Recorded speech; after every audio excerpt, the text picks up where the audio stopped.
Good afternoon, everyone. I'm going to call this meeting to order for the Brawley City Council and successor agency to the Brawley Community Redevelopment Agency. Agenda for the adjourned regular meeting, Tuesday, May 27th at 5 p.m. We can have roll call, please. The minutes will reflect Councilmember, Councilmember Noriega. Here. Councilmember Wharton. Here. Councilmember Couchman. Here. Mayor Campbell. Absent. Mayor Pro Tem Nava. Here. And Mayor Campbell is attending the Pioneers Memorial Hospital Healthcare District meeting, and he's making public comment, so he'll be arriving a little late. So I'm going to be taking his place for the time being. The invocation today by Pastor Joey Mata from Victory Outreach Church, please. Is Pastor Mata here? Not. I would lead the prayer. Lord, please bless this council. Help us make the right decisions. Bless our community and our family and friends. Amen. Amen. Dennis Morita, if you could please lead us in the flag salute. Sure. Ready, begin. I pledge allegiance to the flag of the United States of America and to the republic for which it stands, one nation, under God, indivisible, with liberty and justice for all. Thank you very much, Dan.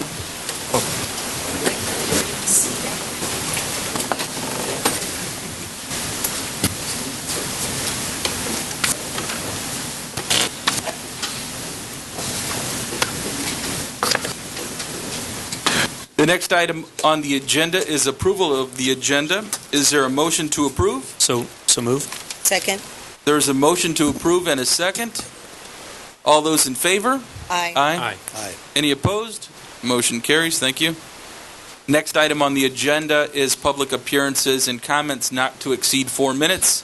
This is the time for the public to address the council on any item not appearing on the agenda that is within the subject matter jurisdiction of the City Council. The mayor will recognize you, and when you come to the microphone, please state your name for the record. You are not allowed to make personal attacks on individuals or make comments which are slanderous or which may invade an individual's personal privacy. Please direct your questions and comments to the City Council. Is there anybody who would like to make a public appearance or comment at this time? Mr. Jason Zara, Brawley Chamber. Good evening.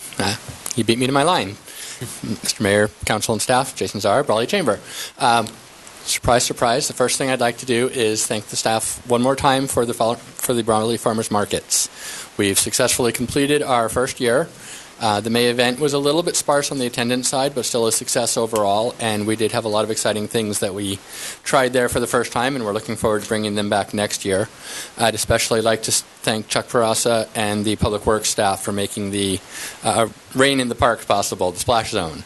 That was a lot of fun, and next year we're going to do a better job getting the word out in advance so we have even more kids attending. But that was a great success and will be a great addition to the farmers market. The second thing I'd like to mention is that we're starting a new Toastmasters Club here in Brawley. It's going to meet the second and fourth Fridays of the month at noon at the Brawley Chamber. And for anyone who doesn't know, Toastmasters is a public speaking club, and we need to get to 20 members to charter a new organization. So we're looking to recruit. And as I like to say as I told the Toastmasters Club at our last meeting, a lot of people are going there because they're shy about public speaking and they're learning how to get up in front of people and talk. Well, I'm joining Toastmasters, so I learn when to stop. The little red light goes on at the end of my 4 minutes, and that's what I need. So we look forward to seeing some more people there. And then the last thing I'm going to just touch on very briefly, and I think some people had intended to come address the council and possibly didn't make it tonight, so this may come up in the future, but there have been some issues with some theft on the east side of town, and there's some question that maybe lighting might be a possible solution. And I know adding lighting to the east side of town is not nearly as easy as it sounds. But on behalf of a couple of members that approached us at the chamber and asked if there was anything that could be done, I just wanted to put the word in the council's ear, and perhaps we can look for a solution going forward. Thank you very much for your time. Thank you, Mr. Zara. Any comments from council? None? Is there anybody else who would like to make a public appearance or has a comment for council? Now's your time to do it.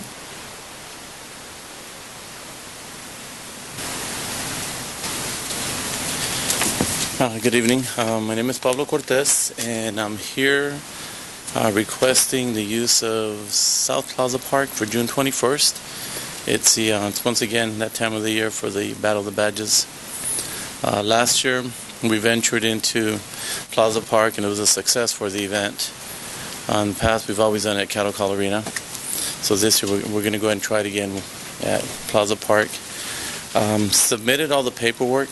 I think I gave the Rosanna the liquor license, waiting for approval. Went to the police department. I turned in the noise and assembly permit, and they won't issue it until after the approval or no approval. Also obtained liability insurance. I don't know if you need a copy. It's just a tentative. I can't get the final numbers until everything's kind of taken care of. But the same one.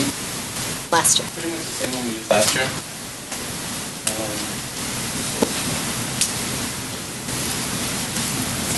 So as far as the event and my planning, I'm like a month ahead. That's fantastic. You usually drop it. You usually drop it on us about 48 hours before the event. So this year I'm going to be bored. Right? I'm not going to know what to do. So this year, like I said, I'm way ahead of the game. I have Fantastic. Depending on the results from the city council meeting, I'm going to turn in the health permits for the food vendors, for the beer. If everything was to go on the beer license tomorrow, I'll mail it overnight to the ABC board in Coachella and just go from there. I mean, everything else is set. The rest will be just the planning, the logistics. We're pretty much working with Richard Rubio as far as fencing. Right. For those who were in attendance last year, we put temporary fence around the back of the perimeter, so they were all coming in through the arch. We kind of use that as part of our flyer to promote the event, promote the city of Brawley. We're going to go with the same venue. Now this year, I've gotten together with Danny Tombach. He's with Pure Magic. So they're going to play. The band's going to play from about 6 to 7:30, depending on our starting time. We're not sure we're going to set up another stage, or we're trying to set them up in the middle of the ring. And they're seasoned pros playing at the Plaza now, so they played for us on Taking Back Main Street. They did a good job. So Danny and his crew is going to be doing the event for us. So as far as I'm concerned, I mean, everything else is set. I'm sure there's going to be a couple loose ends I need to touch up on. Another thing I was going to ask. We're requesting June 21. We're going June 21. We're trying to get law enforcement more involved this year. I have a meeting with the Calexico Police Department tomorrow, and then I think we're trying to meet up also with the Imperial Police Department to see if some of their officers, fire departments, want to be involved. Would there be a problem if, in case we run a little bit behind as far as preparation for the participants going to June 28th? Would that be a huge impact? Right now it's the 21st, but just in case. Mr. Nava, if I may, we'd be happy to work with you on a change in date if necessary. Obviously, the paperwork would all need to reflect the new date. What we could do is council action tonight could consider the 21st with the alternative of the 28th as required, and all the same guidelines would apply, that they have to conform with the public space policy on file. This is a regular business item. We're still in public comment, but we'll just advise on your comments now, and we'll make the decision a little later on in the agenda. But I'm glad things looks like they're working out there, so fantastic. Thank you. All right, thank you. Is there anybody else who would like to make a public appearance or comment on any item not appearing on the agenda?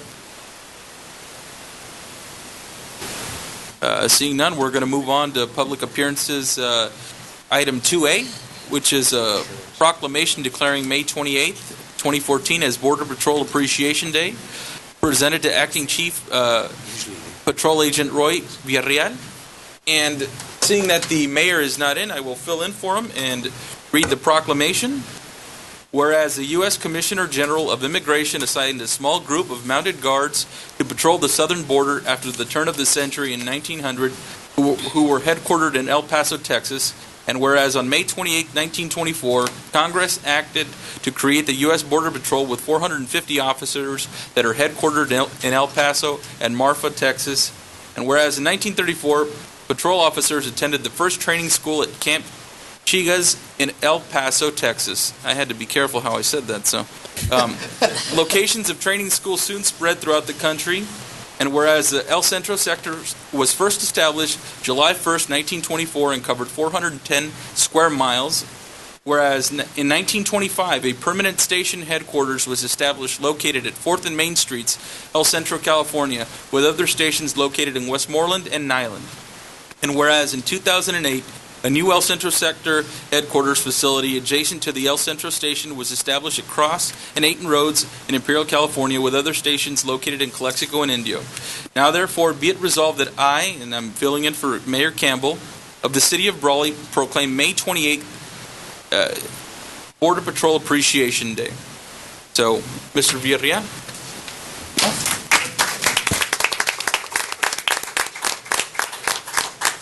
I would like to apologize to you because the frame that we used is just 99 cents, and I do apologize, really. And I've already instructed our city clerk to get something a little bit more sturdy for you, but this is what we had temporarily. Appreciate it. Thank you. Thank you, Ray.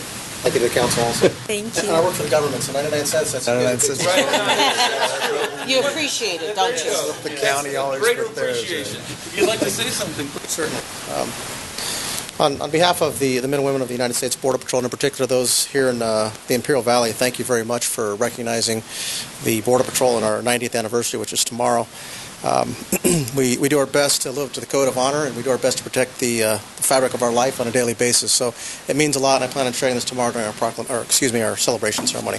And I hope to see you all there. Thank you very much. Congratulations. Thank you, Chief. Appreciate it. Thank you.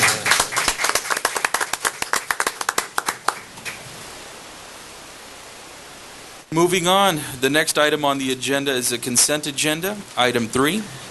Items are approved by one motion. Council members or members of the public may request consent items be considered separately at a time determined by the mayor.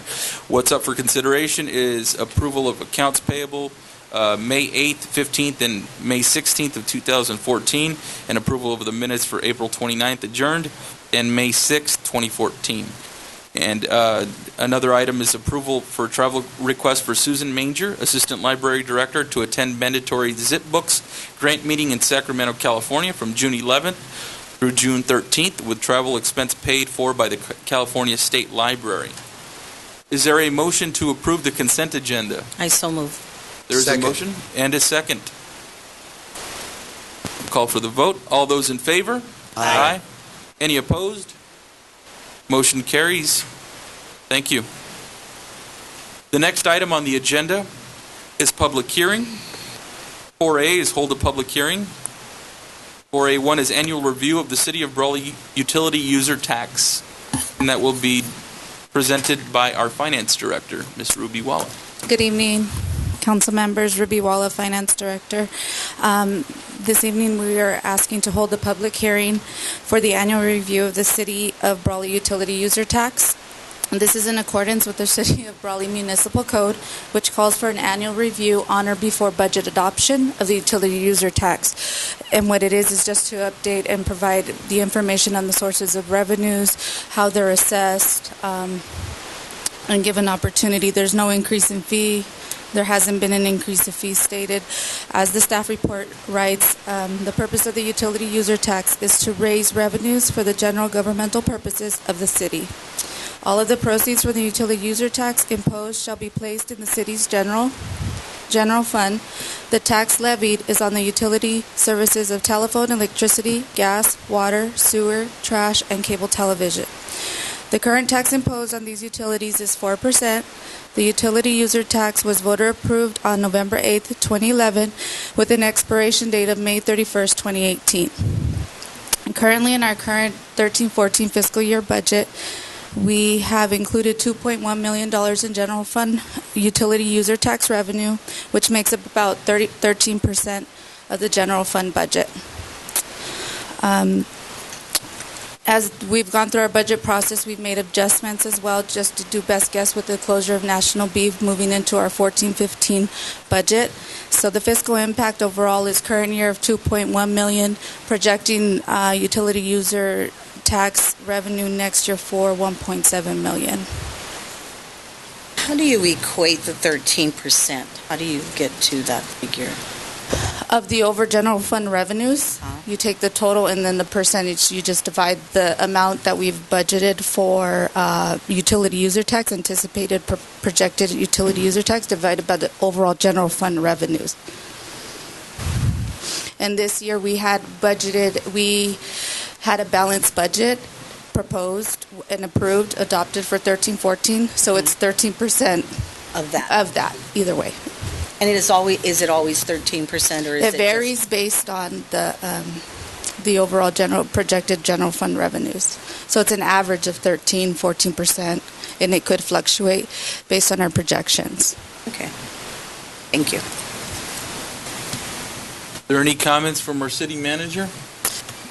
We wanted to follow our written ordinance to the T, and the ordinance requires in advance of every year's budget adoption that this hearing be held to describe what has been collected in the former year and what is projected for the upcoming year. So we're hoping to bring clarity to the subject matter by presenting it to you in the form of a public hearing tonight. Are there any comments from council? Any questions from council? I would only have, I think the presentation here is fairly accurate and straightforward. Thank you, Ruby, for that. But just on that projection, just because there's been a lot of attention on the national beef estimation, could I just ask, and this could be just a general answer, is this conservative, you think, or do you think it's the other way around? Is it pretty close to... I find it fairly conservative as we went through with the numbers, looking at, again, what it rolls out is the impacts to our water and wastewater funds, and those impacts to national beef, because of course the utility users tax is driven off those service charges, and of course looking into the gas company, looking into IID, and even into Allied Waste, and looking at the charges that they were incurring as well. From those entities and factoring all those in. So yes, we took that into consideration. In addition, winding it down and then looking at any consumer price index adjustments that we're going to do facing here in September and October as well on existing. And Ruby, thank you for that. I think our city manager also brought up there could be some savings realized from maybe our use of labor or inputs into some portion of national beef. In other words, I don't know if there's some downsizing on the operational costs for treatment and so forth. That has been considered in our discussions. Okay. I'm not sure how the savings would translate. I mean, we still have to process waste for everybody else, so I'm not sure. I mean, other than some testing. But that's not general fund impact. It would be actually direct enterprise fund impacts because those are the funds that actually treat. Okay. What we've tried to do in all of our revenue projections and expenditure projections is be very conservative because we don't want to overestimate revenues and find ourselves short. Right. So what we're trying to do is back out all the costs that are known, and with the assistance of National Beef, we were able to work intimately with the service providers, such as the gas company, to determine, normally we wouldn't have access to their actual billing information, but because they permitted it, we were able to get real numbers and actually real values for what we are estimating to be a decrease of about $360,000 to the general fund. And that, I mean, you've answered the question, but that is a conservative figure. Mm-hmm. Yes. Yeah. But nonetheless, a significant figure. But yeah, thank you. Yeah, still a major revenue source to our general fund. But I would say that decrease is less than what I had expected. So at least for me, it's some positive news. Mm-hmm. Right. The ones that significantly are impacted are your waste, water, and water funds as far as revenue stream. Right. And that combined is going to equal a large chunk of money. Yes. So. Are there any other comments from council? Any other questions? If not, I will open the public hearing at this time. Is there anybody from the public that would like to make a comment?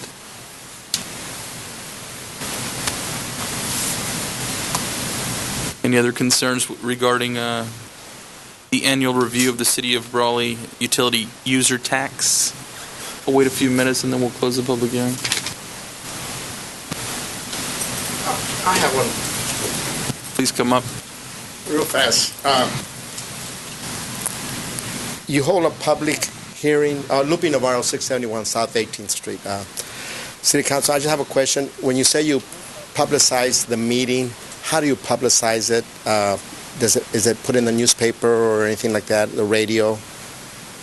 When a public hearing is announced, or So in this instance, our ordinance doesn't require us to actually do normal public noticing in the same fashion that any other public hearing before the council would. And in consultation with our city attorney, it was determined that the requirement was met by simply including it in our posted agenda, which is posted a minimum of 72 hours in advance of the public meeting. So if somebody doesn't come and read the agenda on the outside the building or inside the city clerk's office, they would never know that this meeting, a public hearing, was being held. Or off of the city website. Correct. Okay, thank you. Thank you, Mr. Navarro. Are there any other comments from the public at this time? See no other comments or no other members of the public wishing to make a comment. I'll close the public hearing at this time. Is there anything else that we needed? Information. We're going to move on to item 5. Thank you very much, Ms. Walla. We're going to move on to item 5, regular business. Now is time to discuss 5A, which is discussion and potential action regarding La Gente Boxing Club request for sale and consumption of alcohol at South Plaza Park, or When Forces Collide 6, to be held on June 21st, 2014. Yes, Mayor Pro Tem Nava, thank you very much, and members of council and city staff. Richard Rubio, Parks and Recreation Director. Well, first off, before I get started, I do want to compliment Pablo for being so way ahead of his game. Right, He's got his paperwork in. That is jumped ahead on the agenda. Way to go, Pablo! Yeah, he's on it. He's on a new diet regimen or something. You know, it's a one-time thing. Don't expect this again, is what he's saying. We'll see. Right? We'll see. So, members of council, before you tonight is for your consideration is authorization to approve the sale and consumption of alcohol at South Plaza Park for the La Gente's When Forces Collide 6 fundraiser. It's the annual fundraiser for the La Gente Boxing Club. It gets them through their day-to-day operations and their ability to provide funding for their boxers when they travel to different meets and so on. It was a very well-attended event last year. A lot of fun, good crowd, a good orderly crowd, considering it's a boxing event and beer was flowing. So yeah, had a really good time, and we expect even better numbers this coming year. So, once again, City Council permission is required. The organizers do understand to work with city staff. That includes the police department, fire department, public works, and Parks and Rec staff to make sure that they do comply with our Parks and Recreation requirements under the public guidelines for use of public facilities. Oh, and I also must include they work with our risk management department. So Pablo, as an organizer, is really good about that. I don't see any concerns with it. So once again, it's on you to go ahead and make the authorization for the sale and consumption of alcohol on city property. I had one question, Richard, and actually to our city attorney. With respect to the 21st, there was some consideration mentioned earlier for the 28th, and since that's not on the agenda,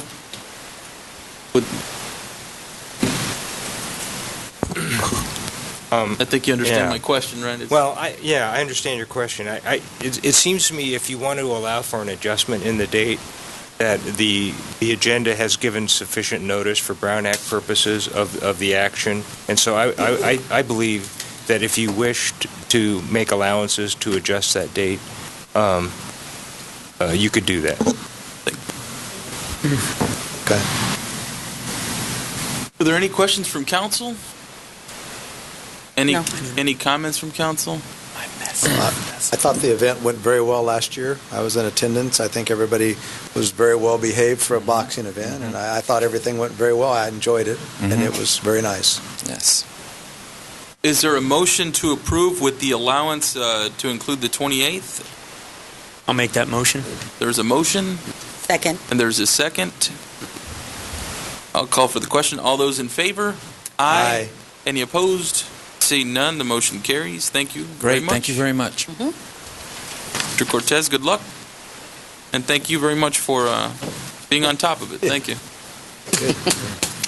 Got time to make adjustments. The next item on the agenda is regular business 5B. Discussion and potential action to adopt resolution number 2014- resolution of the City Council of the City of Brawley, California, approving the overall budget for fiscal year 2014-2015, general enterprise and special funds. Mr. Nava, would you like this item to be considered at this time, or as an alternative, would you like to wait until Mayor Campbell arrives? Because we have a number of other departmental reports. I know there's only one listed here, but there are 3 others that are also intended to reach you this evening. Let's move forward then, and we'll come back to the regular business items. And in fact, item B and C we'll postpone for just a second. That's a good idea. And we'll move on to departmental reports. 6A, record of building permits, April 2014, from Francisco Soto, building official. As Mr. Soto makes his way up, we've got a standing item that comes to council once a month to keep you apprised of various building permits that are issued within our city limits. And what is included on page 200 to 201 of your agenda packet is the April 2014 permits issued. If you have any questions for Mr. Soto, he'd be happy to answer them. Good evening, Mayor Pro Tem Nava and council members. The city manager just stole my line. Oh. We're stealing everyone's thunder today. On page 200, you have a record of building permits. I'll try to answer any questions that you may have regarding those. Councilmember Warren, did you have not a comment regarding that, but maybe something you wanted to add to? I did, and actually might be tied to some more information, hopefully in our report outs. But first off, Francisco, just observation statement. It's really nice to see the activity level. It has significantly increased going into April. Also, specifically, as we'll kind of report out a little bit later, I just returned with Mayor Pro Tem Nava from the retail convention 2014, and one of the items that were specifically requested is, this is a great report. I think some information, albeit accessible publicly, but if we can help package this as potentially a part of a future retail plan or any other plans that we have for the city for our future growth, this is great data, great information. If we can capture that maybe on a even a quarterly basis, sure, and potentially share with one of our partners. I think one of the items for future consideration is working closely with IVEDC. On that specific retail plan. This could be very useful as an exhibit and additional data. So we talked about it, so I appreciate your report. Yeah, and we can package it whichever way you want. The categories can be split on how you want them. Right. We've already put this out monthly, so it'd be just a matter of comprising everything the way you want us to do it and tying it into whatever report that you need. I think it helps market what's going on within the city, the types of businesses that are coming in, and the activity that's taking place. So all those things seem to help. But if we can package them all together, I think it'll be very useful. So if you give us direction on how you want it packaged or who you want us to coordinate with, we'll be glad to try to get something out. That's a work in progress, but we will do that. Any comments, Councilmember Noriega? No. Any comments, Councilmember Couchman? I just think it's nice to see all the new houses being built. It's been slow over time, and I think this shows a little bit of an increase in activity, and things are starting to come back, and I think that's good for marketing to retail because of the new houses that are coming into play.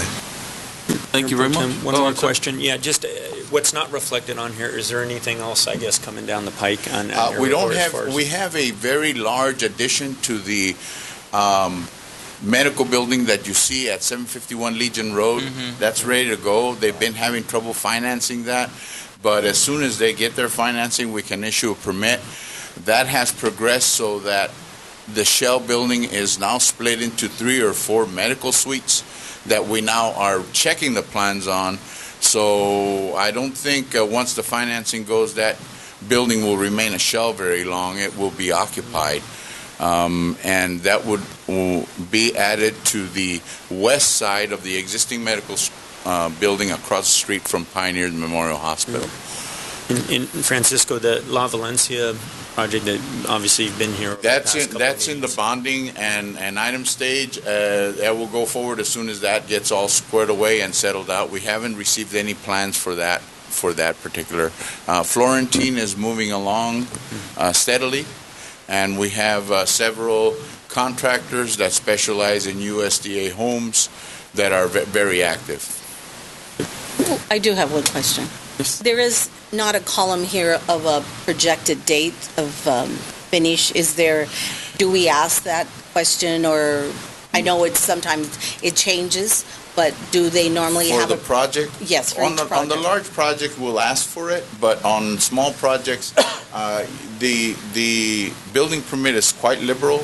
As long as you continue to ask for inspections every 4 months, I believe, your permit continues to be active, and we make about 12 or 14 inspections per new house. So technically, you can carry that over a year and a half.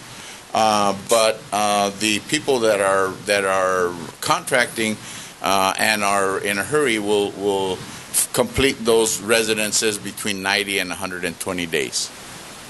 And then the cost, when you see NA not applicable on them, some of them, they don't have any cost. Does that mean it's not? That means that you pulled out an electrical permit or a water heater or an air conditioning permit. And so on a building, the building permit is based on the cost of the structure, and on fixtures and appliances and items like that is based on just the unit. So there's a standard permit for a unit, standard permit for a water fixture.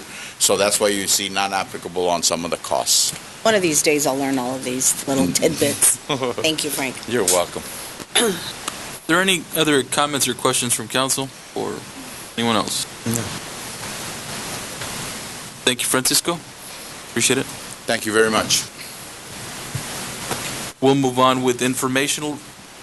Had a couple other items, interdepartmental reports that were not listed. I first would like to have our library director, Marjo Mello, up to talk for a moment about some issues that have been recently encountered at the library. Just wanted to bring them to your attention because there will very likely be an item that comes to you in the not-so-distant future. Well, we have some really good news and some bad news. The good news is that the original air conditioner that was installed in 1993 on the children's wing when it was constructed lasted for 21 years. Is that the good news? No, that was the good news. That's the good news. The bad news is, since it's now 2014 and it kind of died, we're going to actually have to get that air conditioner replaced. It's a 10-ton. We've had IID come and look at it to find the best rebate that we have available, and it's probably going to cost between $10,000 and $15,000, give or take a quarter. I mean, but the good news is we're really proud of the fact the first one lasted 21 years. And the rebate, do you know what that would look like?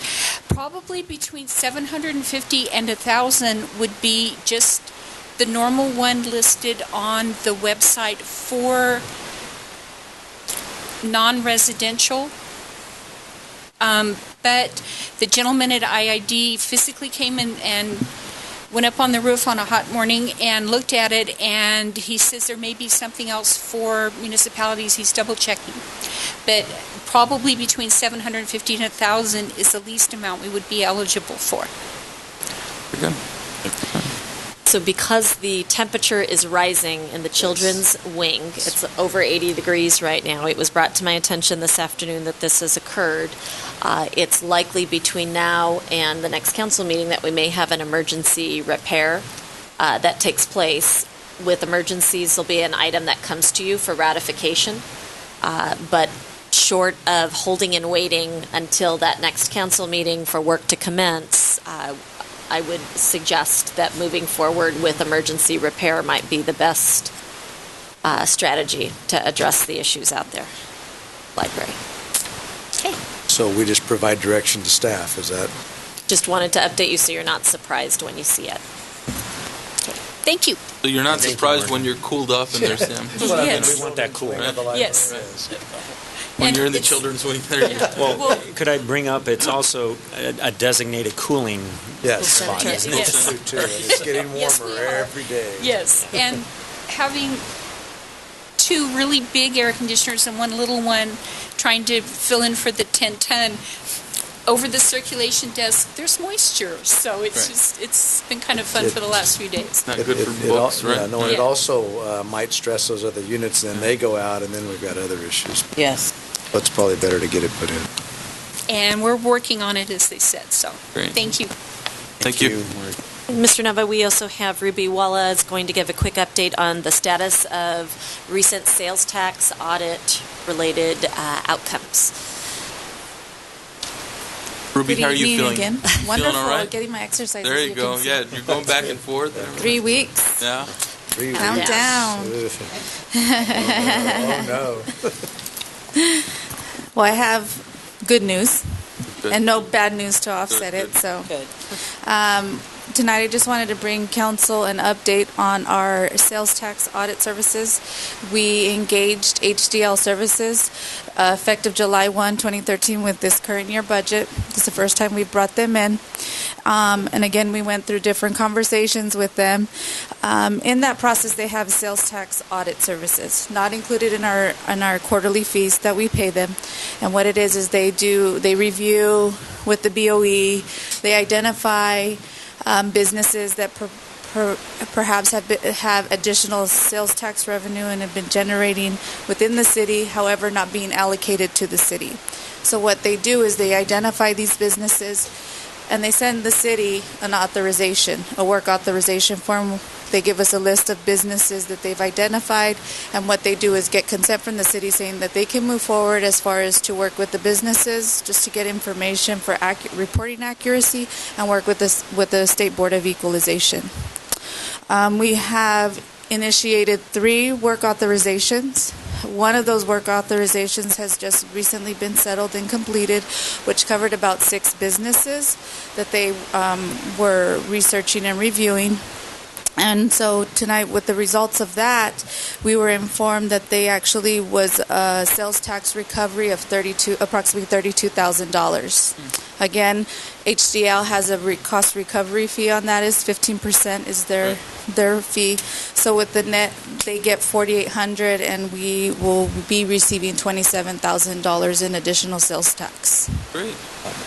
I know we had some concern initially when we first started this in that if there was interaction with business owners, we were just sensitive to that. What was the response? Do you know, Ruby, what the response was from those business owners that had to participate? I didn't have that conversation as far as the detail, as far as when they did their outreach. Sometimes it's what I've with the consultant is that they either sometimes will keep it at BOE level with the Board of Equalization, or if need be, then they would go to the business. I don't have the details as far as how each business was conducted as far as getting to the resolution, because sometimes it could be that they identify a business and it could be that they're reporting out of San Diego but they're located in Brawley, and so it's redirecting in how they're reporting. We meet quarterly with HDL and they go over items such as that they identify on a listing of all the businesses, reportable businesses within the city, and sometimes they have permits that are issued from the Board of Equalization, and sometimes they have to track those permits because they will issue a new number, and so they have to go and track which business it is. So they do some extensive research on their end to actually prevent from direct business contact. Direct business contact is only if necessary, if the Board of Equalization can't provide them with the information. So this one particularly we initiated on October 3rd, and we just recently settled in May, early May. So it's Here's the word. Yeah, I would, and by settle, does that mean there was some kind of negotiation that? Not so much settle, it's just that to settle the work authorization, it was completed, that they then fixed whatever needed to be corrected as far as the business reporting.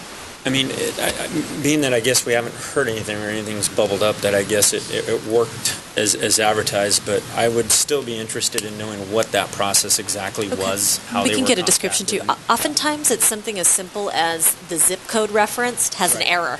Right. So it's simply a correction. Right. That doesn't mean there's a taking from a business greater than what's already paid out. It's already It's that paid. it hasn't come Okay. Brawley's way when it was due and payable to Brawley. Gotcha. Was that one business or several businesses? In or- this case, in this situation, with work authorization, there is about 6 of them, and the other work authorizations that we have out, there's only one on each authorization. And Ruby, when you said taken care of likely at the BOE level, is that what you meant? Like at It would Board be of direct. Equalization is the one that it was a reappropriation of funds or something. However, they work it out with, say, HDL contacts the Board of Equalization Okay. and says we've identified a possible discrepancy, and then they work with the Board of Equalization to work it out. I guess whatever privileged details that they have there. That's fantastic. Well, that is good news. It is. Yeah. Good news. That'll pay for the AC unit at the library. Exactly. There you go. That's perfect. There you go, Marjorie. So, no wonder it was bad news followed by good news, right? It was good news, Method. bad news, good news. Okay. The last item that we wanted to provide you with a brief update on is some issues that we're encountering at the Lions Center. One of them was sent out to you via email late last week, and Richard Rubio is prepared to talk about that, as well as the children's waiting pool area. Yes. Council members, I've got nothing but bad news for you guys. And there's no good news anywhere in this report. This spring, with our series of wind storms and dust storms, well, it played havoc on our filter and backwash system there at the pool. Starting in March, our pressure amplification pump and motor failed on us completely. The filtration system was really working overtime, keep the pool water clean. It runs on an automatic system. Whenever our controller senses there's a fairly good amount of dirt in the pool, and which eventually our Strantrol gets a reading, our backwash system automatically kicks in. Well, it was kicking in quite often. So our pressure amplification pump and motor failed on us about the middle of March. Okay, we thought no big deal. It's still March. Our budget looks pretty good. We went ahead and replaced the motor and pump at a tune of $1,100. Okay. We get up to May. In May, we notice sand is coming up out of our return in each of the pool's returns. Just a nice filter of sand around each return. Well, what's going on? We start vacuuming it out. Next day, a fairly good amount of sand around each return again. Now, this is something we never had to contend with, so we had to call our technicians from Nor Pools. Nor Pools came in, and they determined that our what was it? God, I got so many things here. Our air pressure relief valve failed on us. What happens in each of our filters, it's just sand being moved around by the high pressure water. So our air pressure line connections, line, and the valves themselves took quite a beating. It's been 6 years since we had that system installed. And so we got pretty fairly decent life out of the system, out of those the air pressure relief lines. Now, what occurs in a system like this, their engineers are constantly analyzing and upgrading parts according to what fails. So they showed us the new connectors and the new lines and the new valves that were installed. Upgrades, and you figure we wish we would have known about this earlier, but everything concerning the air pressure relief valves has been totally upgraded. The sand stopped leaking into the pool. Okay, no problem. We're still in the beginning of May. That repair cost us $2,100. All right, so we move farther into May. While what the technicians did warn us about, all this extra use, all this heavy wear was wearing down our sequential motor and valve system. We've got 5 filters there, and as the backwash system begins, that motor and that valve filters in sequence our pool water through each one of our filters. Okay, that motor and valve and the shaft, well, that broke down on us. That is something that we have replaced in the past. I believe we got 2 years life out of that one motor and valve. So that was an emergency repair, which was performed just last week, but just the parts and the overnight shipping came out to over $1,009. And prior to repairing that motor, we had a chemical feed pump. Now, this isn't just some ordinary pump. It's a pump that feeds our hydrochloric acid, our chlorine that goes into the pool. That pump, I mean, we got 4 years out of it, but that pump cost us $1,500 to replace. So, we've got our backwash system that's going to pot on us. We've got our chemical feed pump, which broke down, but it's replaced. So we're thinking, what else can go wrong?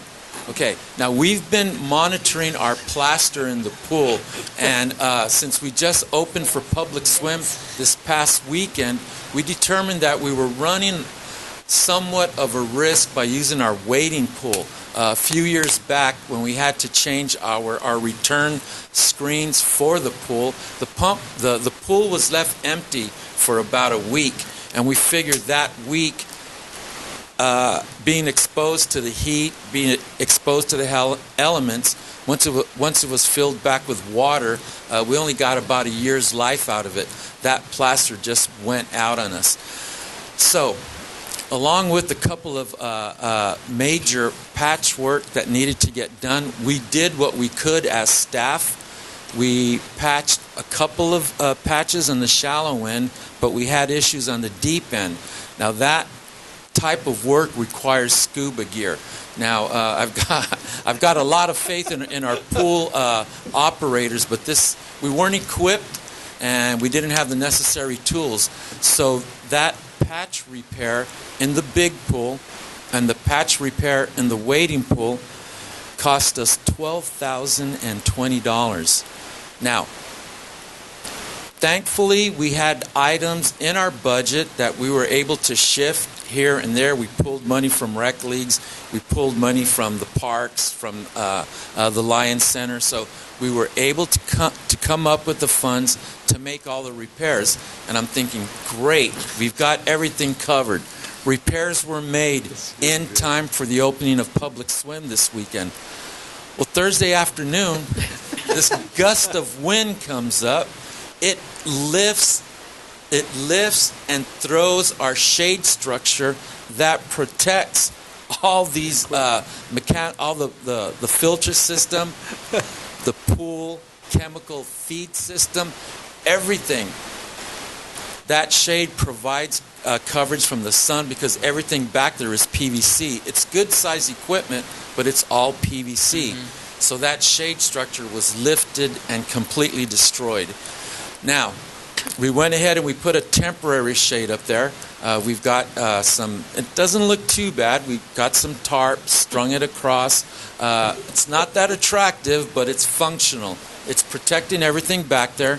And we're in the process of working with our Public Works Director, Yasmin Arellano. She's in the process of garnering cost estimates for some shade that she has looked into. So we hope to piggyback on her efforts and see what we can do to get that shade repaired. That probably won't occur till after July, once we get into the new fiscal year. So you're right. That's you didn't it. have any good news.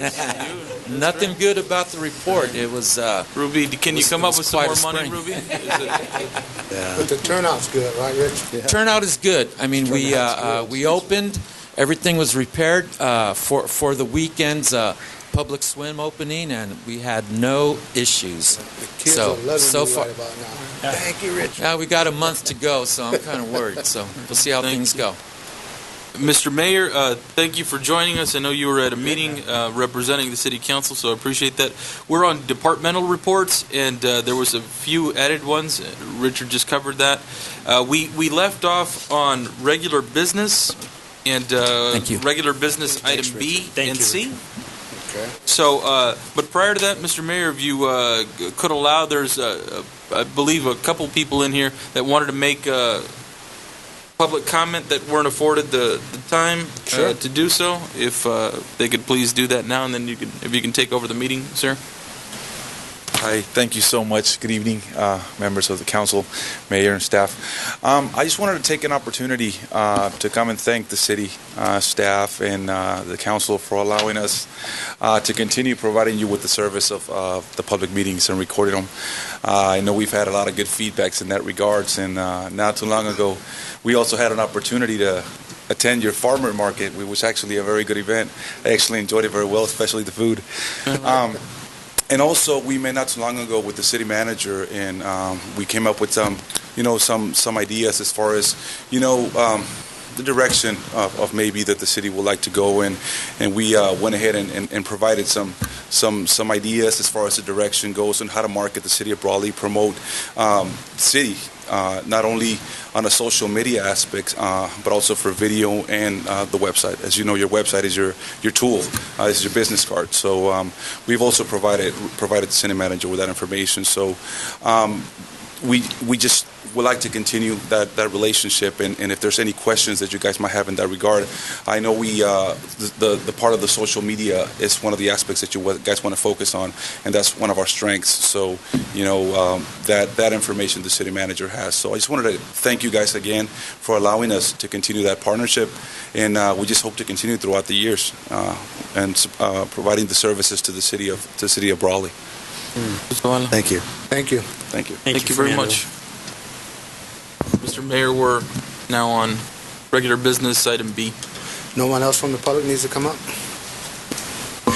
I do want to apologize for being a little bit late, but and I'll get into it a little later, but I attended the Pioneers Memorial Healthcare District meeting this evening, and I'll share some of that information later on.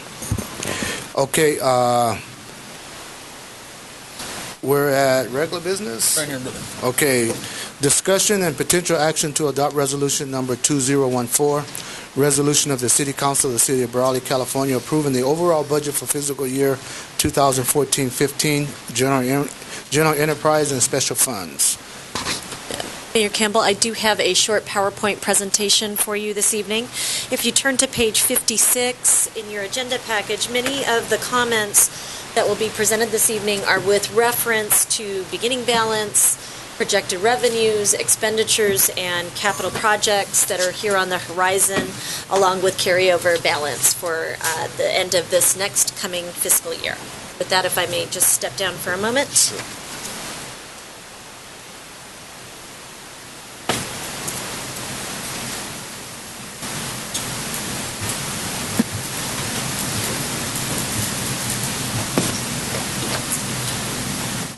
And if there are any members of the public that would like to see the budget memorandum that is available in front of the city clerk, and I believe updated copies have been provided to the council.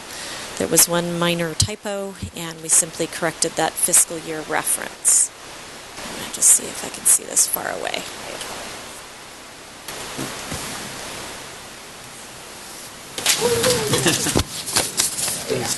See it there?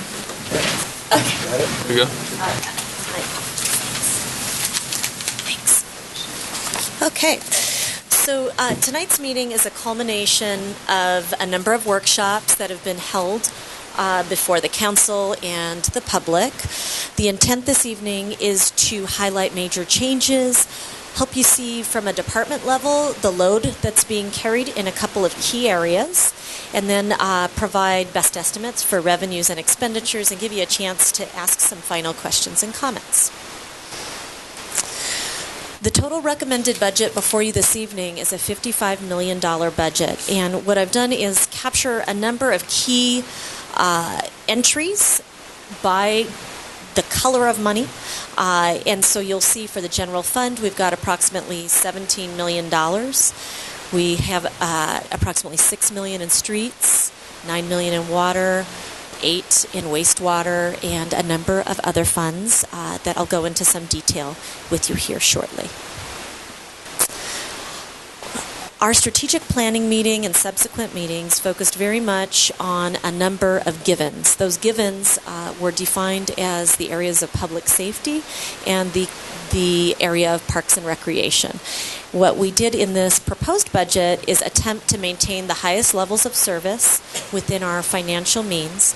You'll also see a great deal of projects focused in the streets arena, as this area was also identified as high priority by the City Council. We've attempted to take on a number of ADA topics. We've also addressed vehicle replacement in a number of divisions throughout the city.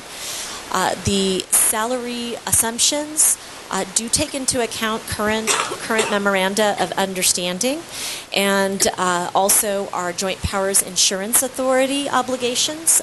You'll see some strategies to address and bridge one-time expenditures that are required in that arena.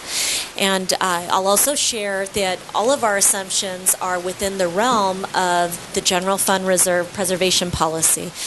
The City Council established this policy 2 years ago to set aside a minimum of 15% of expenditures for a rainy day fund, and we've maintained that level of reserve in the budget before you this evening. This is a snapshot of overall revenues, all combined under the general fund, and what we're very proud to share with you is that we do have balance with operational revenues and expenditures. The general fund reserve use that is referenced in the last two fiscal years, that ending 13-14 and 14-15, assume one-time payments, and you'll see in the footnote referenced that for the upcoming year, we are assuming use of the general fund reserve to take care of a portion of our Regional Water Quality Control Board obligation, as well as the Joint Powers Insurance Authority retrospective payment. We're going to split that into 2 years in the total amount of approximately $97,000. And then we have a single capital project for the general fund that is proposed. It's a relatively modest project for a total of $20,000. It's a window replacement effort at Fire Station Number 1, where we're experiencing some issues with our aged facility.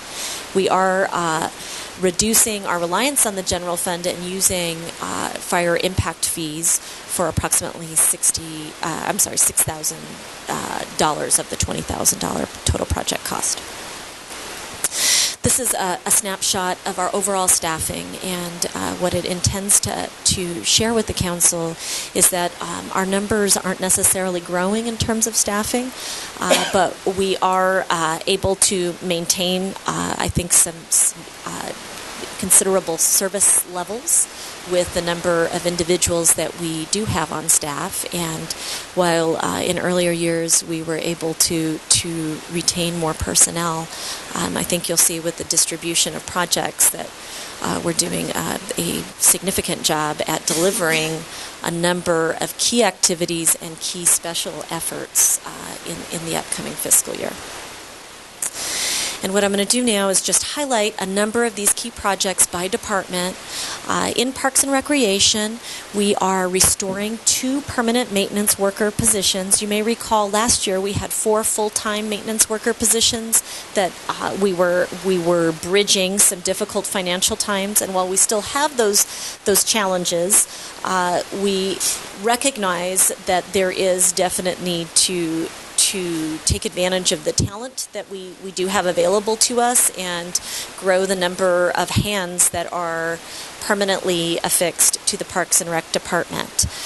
We have also established 2 new positions. These are a Parks and Rec coordinator and a new lead worker position. And you may recall in the General Fund Workshop that new lead worker is going to take on the subject matter of our community work crews, which we intend to launch in this next fiscal year with the help of Working Alternatives. We are proposing to freeze the recreation supervisor position, moving forward with a Joint Powers Insurance Authority project for sand replacement at our playgrounds. This is year 3 of 5 for that activity. We've got a single vehicle purchase. As described, we've got a community work crew that we're outfitting with supplies. And we've got the Meserve restroom project that we intend to deliver along with our high school students at IVROP.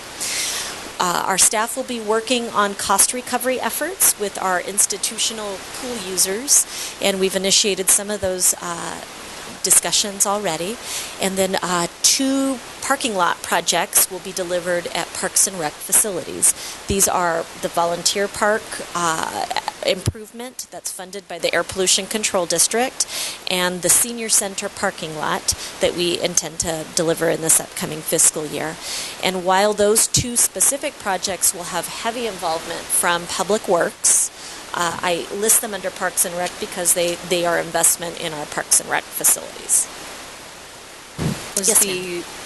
Was the recreation supervisor, was that a full-time job? It's a full-time permanent position. And what did that consist of? Historically, Parks and Recreation has had at the very top a director and 2 supervisors. The house was split between a recreation supervisor and a parks supervisor. At this point, what has been proposed is that these 2 positions get frozen, and instead we become a parks director, a recreation coordinator, and then on this side of the house that has to do with parks, we split the supervision so we can take greatest advantage of splitting the teams of maintenance workers and still allow for supervision. So as it stands, and I'm sorry I didn't include the Parks and Rec chart. I can pull it if you'd like to. It'll show that on the park side of the department, we break into 2 specific teams that each have maintenance workers beneath them. One has the community work crew. One has a blend of permanent employees and temporary employees. As it stands, we basically piggyback on our current Parks and Rec Department director, his history and experience and knowledge as a park supervisor, and he has thankfully kind of provided us with double duty in that regard. But with his pending retirement, we saw a very strong need for increased supervision on that end. So the creation of the second lead person position allows the teams to break into 2, and instead of one supervisor being a rover for 8 to 10 people, we now have the chance to split those groups into 2 and we believe achieve greater productivity as a result of increased supervision. Thank you. Okay, on the fire department end, we have year 2 of 4 for adding an additional firefighter. This came with the advent of fire station number 2, and we are proposing the addition of that personnel. We are pursuing the fire apparatus purchase, and again, this will heavily rely not only on the involvement of the fire chief and staff at the fire department, but also on the procurement capabilities of the Public Works Department. We are pursuing 2 small-scale improvement projects. I'm sorry, let me just back up for one moment. On the fire apparatus, that is funded by the Community Development Block Grant at approximately $420,000. These 2 small-scale projects that follow are both at Fire Station Number 1. They are a approximately $5,000 flooring replacement project, which at your workshop you had the opportunity to see some of the conditions that are within the fire station currently. And then we have the $20,000 window replacement project. We have Fire Station Number 1's parking lot project. It was actually approved in this fiscal year along with the senior center, but these two projects took lower priority than others that were delivered by our Public Works Department, and we're very proud to deliver these in the upcoming fiscal year and look forward to their completion. And then lastly, we did bring up in the general fund workshop and appeared to have the general support of the council to take a look at potential cost recovery strategies for fire and EMS service calls. So those would be information that comes to you in the future. Just wanted to make you aware that we will be working on building this body of information for presentation to you at a future date in the next fiscal year. Okay, and on to PD. You may recall in our general fund workshop, we originally had an approximately $265,000 stopgap proposal that allowed us to maintain our service levels using one-time monies that are available solely to law enforcement. In our iterative review process, we were able to get that number down to $200,000. So it is highly recommended and actually referenced in our staff report that next year this is a really important return to topic, because what it allows us to do this year is keep our current staffing levels, but in future years we need to, hopefully we'll be growing our revenues and have the chance to absorb this $200,000 in costs in the next fiscal year. We are currently recruiting 4 sworn officers. Those two, and so it's not an expansion of staffing levels, it's the existing staffing levels. We have 2 current and existing vacancies, and we have 2 known retirement or resignations. So we're currently recruiting 4, and we're also proposing in the next fiscal year to acquire 3 marked emergency vehicles, including a transport van, using developer impact fees. Our developer impact fees can only be used for certain items that are identified in a study that was ultimately approved by this council, and these vehicle replacements or new vehicles are eligible expenses. And on to Public Works. You know, it was a great exercise to go through actually capturing all the projects, because we begin to see the large number of activities that are running through this specific part of the city. We've got 2 LTA projects, Measure D projects moving forward, Phase 10 and Phase 11. We will very soon have Phase 10 complete and ready to go out for bid. We have the Main Street Waterline project, which is 1st to 8th. We have the waterline replacement projects that are also proposed for a portion of I Street and a portion of 1st Street between Main and A. At the water plant, we have the pond liner wall replacement. We've got repair of the speed radar signs that are non-functioning and our illuminated crosswalks. We've got a $100,000 striping project on a number of city streets. We've got the delivery of the La Paloma offsite improvements that will be funded with $2 million, a little over $2 million in bond proceeds. We have vehicle replacement in various divisions of the Public Works Department. We have $100,000 in valve replacement. This is year 2 of our valve replacement efforts throughout the city. We have $100,000 set aside. We think it can replace 4 valves. We have the biosolids study, as well as repair work that's necessary due to age of our water plant. And then, my question was going to be repair of speed radar signs and illuminated crosswalks. We talked about that at one of our workshops. We asked if it was going to be costly to repair, or do we need to just get rid of them? Did we find out if we were going to do either one? So my recommendation, in light of the city's focus on non-motorized transportation and pedestrian modes of transportation, that we ought to look at repair. Those repair projects, I will get you the exact figures, I believe are, let's see, the speed radar sign replacement is $51,000 estimated.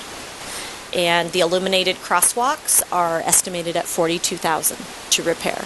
And those locations are locations for the crosswalks with a great deal of pedestrian traffic. On the speed radar signs, we did an evaluation of whether or not speed radar has a tendency to discourage or encourage better driver behavior. A number of studies were pulled. It appears to be a valid method for decreasing speeds.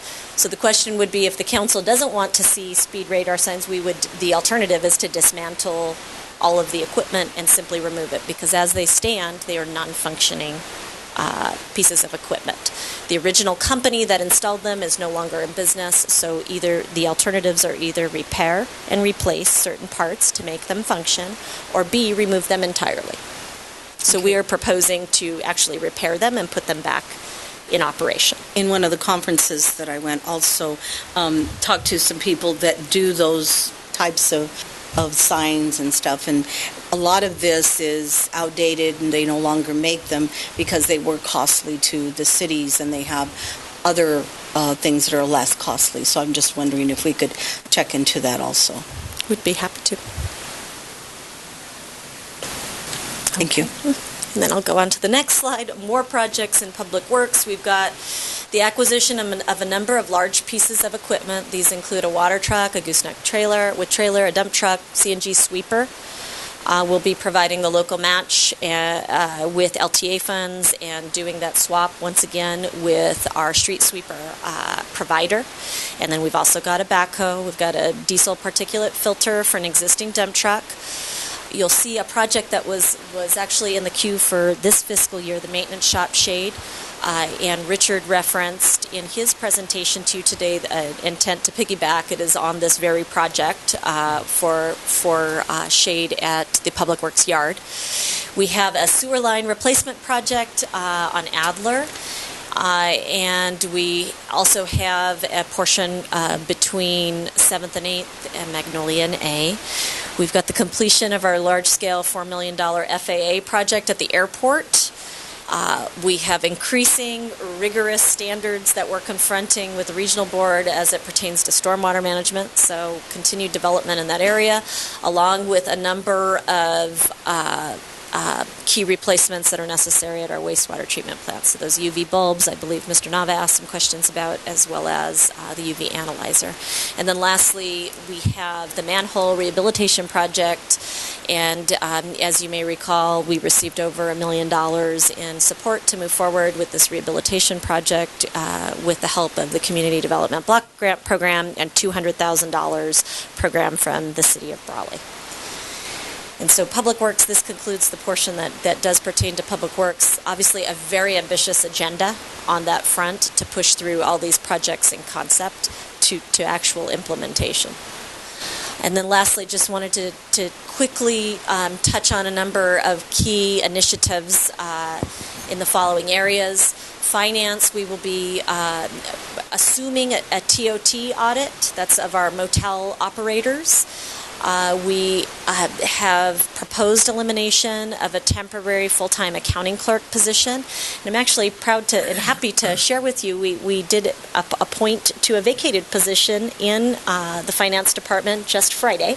And we were very excited to welcome someone who has been a temporary employee for quite some time, working very hard at the counter. And we're really, really excited to extend that opportunity to her. So we have payroll outsourcing that we'll be looking at, as well as staffing gets reduced in the finance department. We need to think a little differently about how we perform our core services. So we're moving forward with the planning phase of payroll outsourcing. We're looking at phase 1 of security enhancements. We've got some modest improvements with the installation of some security cameras on site at the utility billing counter, and we look forward to implementation of online bill pay. At the library, we're looking at 2 key improvements. One is ADA improvements to the front door entrance at the library, and approximately $12,000 in book purchases from the library using developer impact fees that were designated for library purposes. And then lastly, we have a couple of citywide related activities. We are assuming approximately $9,500 in website enhancements in the current proposed budget, and an additional $3,600 in video related content that could be incorporated into the city website. And then lastly, wanted to share with you that we have assigned some resources. We're still working on development of the program elements itself, but we have set aside $10,000 to launch a customer service initiative, and those dollars are proposed from the general fund. And with that, are there any questions? I have a couple questions. Okay. President, here not too long ago, we talked about the over in finance where our customers go and pay their bills. We talked about doing something with that front area. Is that still on the radar? Where are we at with that? Would love to see that project move forward. In light of the other activities that are planned for this year, we do not have it included in the lineup. We are relying on some in-house talent to come up with some potential reconfigurations.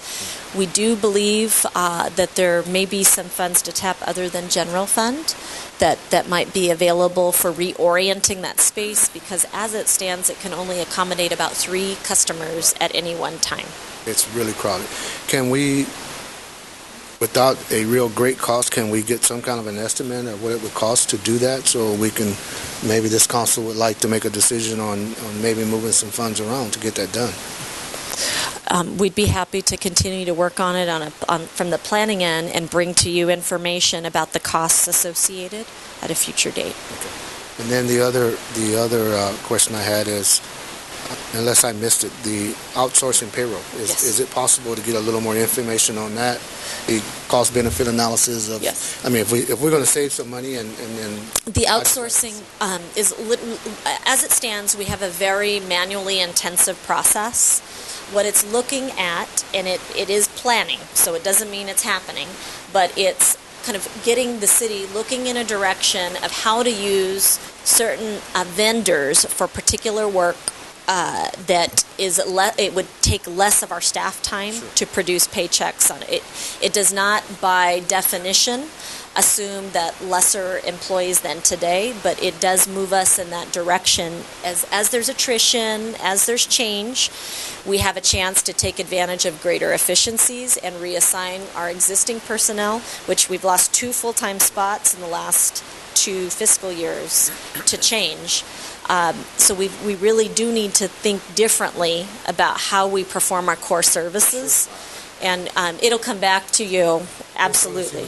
I get it. Is there any other questions from council for the manager? Just a few. The stopgap, the funding to maintain the service levels on PD, just looking ahead, we're obviously banking and hoping on there'll be some bumps in our revenue projections, and I saw what you shared up there. Again, nobody has a crystal ball, but are there other avenues we already need to be, as a council, concerned about looking ahead, though, 1 year from now, to make sure we can maintain that service level, funding-wise? Right. From a law enforcement point of view, I encourage the council to continue. We want to be as creative as we can be about tapping sources. What's a positive for PD, unlike other elements of public safety, they do have dollars that they have access to, different than... Right, such as asset forfeiture. But they are very much one-time, short-term proposals. Right. When I say it would be beneficial to have it at the front, it means starting point conversation. A lot of times when we start a budget process, we're trying to add projects in before we're sure that we're maintaining existing service. So by putting it center stage, it allows public safety to be one of the core considerations in next fiscal year's starting point, which is really different from an after-the-fact consideration. Would be nice after you massage X, Y, and Z. So we're very aware and certainly grateful for our chief's ability to identify resources that could be used legitimately to supplant. Excellent. Okay. That makes me feel better looking ahead, in the future. Also, I think it's important as a council, we want to be able to sustain that, not, I think it's as important exactly is becoming as efficient as we can. The only other question I had, and I was by here, our CPI rate increase. Yes. Only question. Just for my information, I'm sure maybe our other council members that have more experience with this would understand. Just give me what indexing or what guideline is used for that, and just what is that for the rate? I'm going to have our finance director up for a moment to address her. It's based on San Diego CPI, so we review that, and then we do that prior as we get closer to implementation in September, which September commercial water utility accounts are affected, and our sewer rates are affected for commercial and residential, which then is applicable in October as well, because that's when the residential water rate increases are impacted. Okay. So it goes, this last year we had a 0.9. The year before it was 2.3. Oh. So, and it's not to exceed 3%. So if it exceeds 3%, if it comes back on the reporting on CPI, we don't do any more than 3%. Got it. And we use San Diego because Bombay Beach doesn't have a index we could follow. But other than that, they're quite high. Thank you. Off the radar. Right. And just as a point of note, should you wish to explore kind of the carryover balance concept for next year, if you look at that front page, your budget summary, while there's incredible detail in all the worksheets, probably more than is easy to digest, but at that front page where you see each of the funds named by number, the beginning balance, that's what we expect to have in the bank associated with these dollars as we close June 30, 2014. We've got estimated revenues, which are intended to be conservative estimates. We have capital projects, which you'll see total approximately $11 million. And then you have expenditures down below that total $55 million. It includes both the regular activity as well as the capital projects. And then what is assumed June 30, 2015 to be carryover balance available. So one of our struggles as we approach all of these budget conversations is trying to figure out how can we maximize the output with the constraints of personnel. And I think you'll see from the array of projects that we're delivering, we're doing our very best to be ambitious and challenge ourselves and hopefully be realistic about what can successfully be implemented without trade-offs for quality and content. Which I'll kind of finalize here and just commend Rosanna, you and the staff for, once again, the work at this proposed budget that we're going to hopefully take action on here. I think the reorganization of Parks and Rec Department challenging, but I think it was creative, and what I look forward to is we're able to advertise back to our city citizens is that we are committed to providing the same service, if not, I think we're striving to provide even better service. So, and doing that with less money, very difficult. And also another kudos that I found in here that I thought was great, again, renegotiating our payment structure, I guess, with regional water. Again, that's a big help. I think that you're taking a $330,000 expenditure, even cutting that by 2/3 and turning into, I believe, 133. Is that right? Something in that neighborhood. All these things matter. I mean, cash is king, and allowing it to stay here within the city for us to continue to utilize, as well as look for other ways, which I think our council is working hard on, to increase revenue. So again, just great work, and I appreciate it. Thank you. I think the other item that we talked about at our last meeting was some of the special funds that we have. For example, the Chamber of Commerce, IVDC, some of the proposed marketing efforts that we had in mind, and some of the other things that we had considered, which was like the retail plan, those sorts of things. What I would suggest to the rest of council for your consideration would be the fact that Councilmember Wharton and myself just came back from the Recon, which is the retail real estate convention in Las Vegas. We made, I believe, some pretty good progress there, and we had some very good conversations with developers and others. And we'll explain the report a little further during council member reports. But just for your consideration, I think we do need to develop a plan, a retail plan, to include some marketing efforts and other things. And if it were up to me today, I would like to see if we could postpone at least that segment of the decision until something's further developed, right? Because we don't really have a solid idea of what it is we want to propose. Just as a point of note, the budget's simply a form adopted today that can always be changed, and if the council provides staff with direction, we can bring more information to you, we can do adjustments.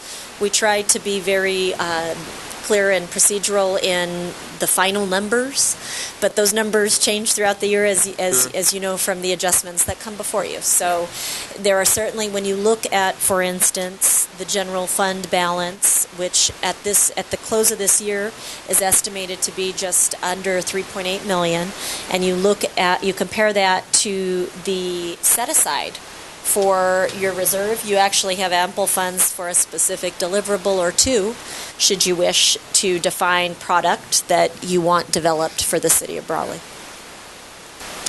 And that way we can further define what it is that we want to focus on, whether if it's marketing ideas or if it's a website development or a combination of all those things, and then in association with the retail plan that we currently have in place and the implementation of that plan. So again, it's a lot of moving parts. So my thing would be, let's just formulate that a little bit better, and then we can review it at some other time.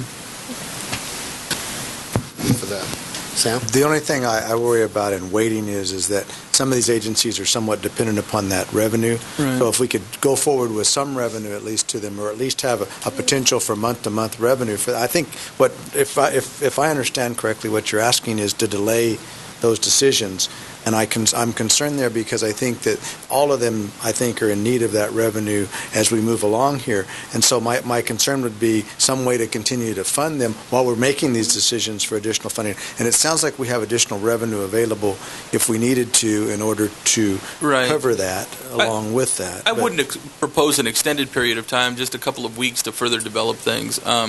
And that would still allow the current budget to proceed and fund them as normal. Okay, so, that's fine. I don't have any problem. That's a point of approve the budget and then look at some of these other as we contributions move along. later. Right. Yeah. Yes.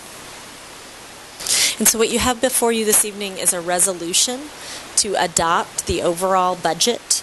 And it is understood that the council is interested in having some follow-up conversation relative to specific deliverables to incorporate into the budget in the future. So I will wait for the mayor or otherwise direction regarding the placement of those items on the agenda. Yeah.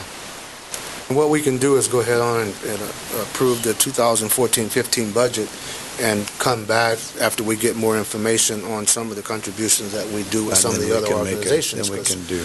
We can be flexible with that. Okay. So. I agree. Is there any questions from the public? And if not, and then we'll call for the vote on item C, discussion of city. I'm sorry. I'll make a motion, Mr. Mayor, if you would like. Okay. I'll make a motion to approve the budget as presented by the city manager for fiscal year 2014 and 2015. I second that. There's a motion and a second to approve the budget and coming back with some of the contributions for some of the other organizations. There's a motion and a second. All in favor? Aye.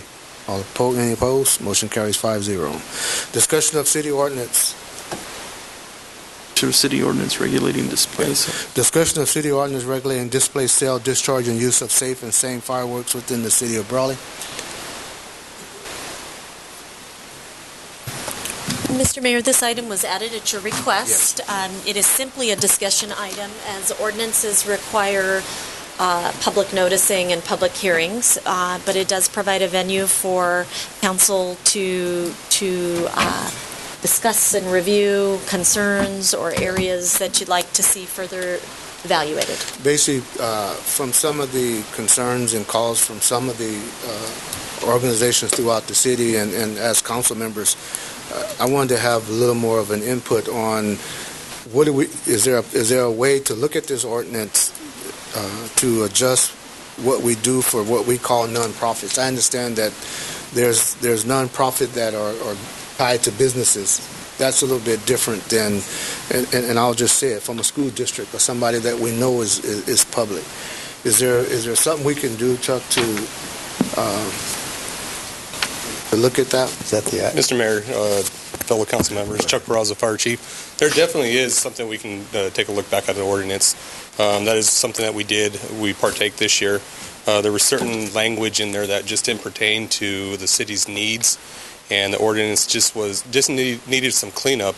But we definitely can go back through the ordinance and take a look at that to broaden the aspects of nonprofit organizations and the definition of who could apply and who could not apply. Mr. Mayor, I think some of the issue was that some of the nonprofits weren't listed necessarily in our ordinance. Is that correct? Yes, according to our ordinance, you had to be a 501c.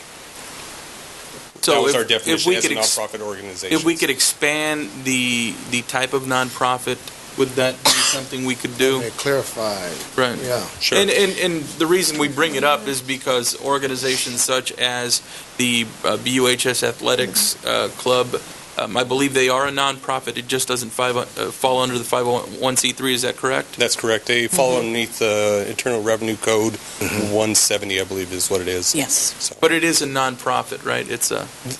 They're tax exempt, but they fall underneath a different section of the IRS, so to speak. Rather than they're not defined under a 501c. And the other question I had is once we went through the exercise, and Chuck, I understand that you guys were just doing what you did pertaining to the ordinance. How many vendors do we have that actually qualified? 3. 3? Yes. And there's a max of 5? Yes, that's correct. And there was 3 different avenues I had to research.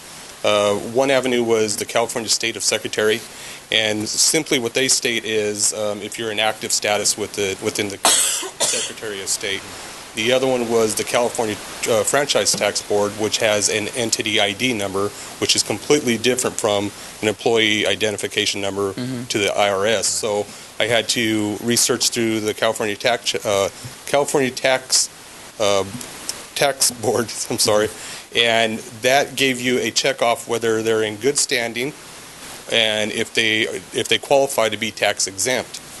And through IRS, you had to research through an EIN number. The problem is with the IRS, I guess it's such a broad organization, obviously, that for some reason or another, some of these EIN numbers were not matching up with some of the organizations. So I had to do a lot of homework to find that out. What happened was some of the organizations that submitted their paperwork with the application simply stated, okay, this is our EIN number. Well, I had to do the homework to find out if they were current and up to par on a yearly basis, I believe, to be qualified as tax exempt. For instance, there was one organization that gave me a letter that they received their EIN number back in 1964. Well, I had to find out if they were, exempt and up to status in 2014. So, valid point. But and two, I say this, what would it take for us to go back to try and reinstate maybe just the school? I know we may take some heat from some of the other businesses or the other nonprofits that falls under the 501c. Yeah. Is this council in favor of maybe looking at doing a waiver for the high school and go back and change some of the language?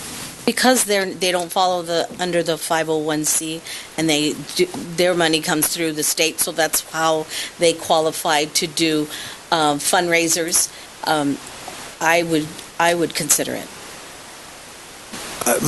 My only concern with this, and I'm all in favor of allowing the schools to do something, but But my concern with this is we have an ordinance, and it says 501c3 in it.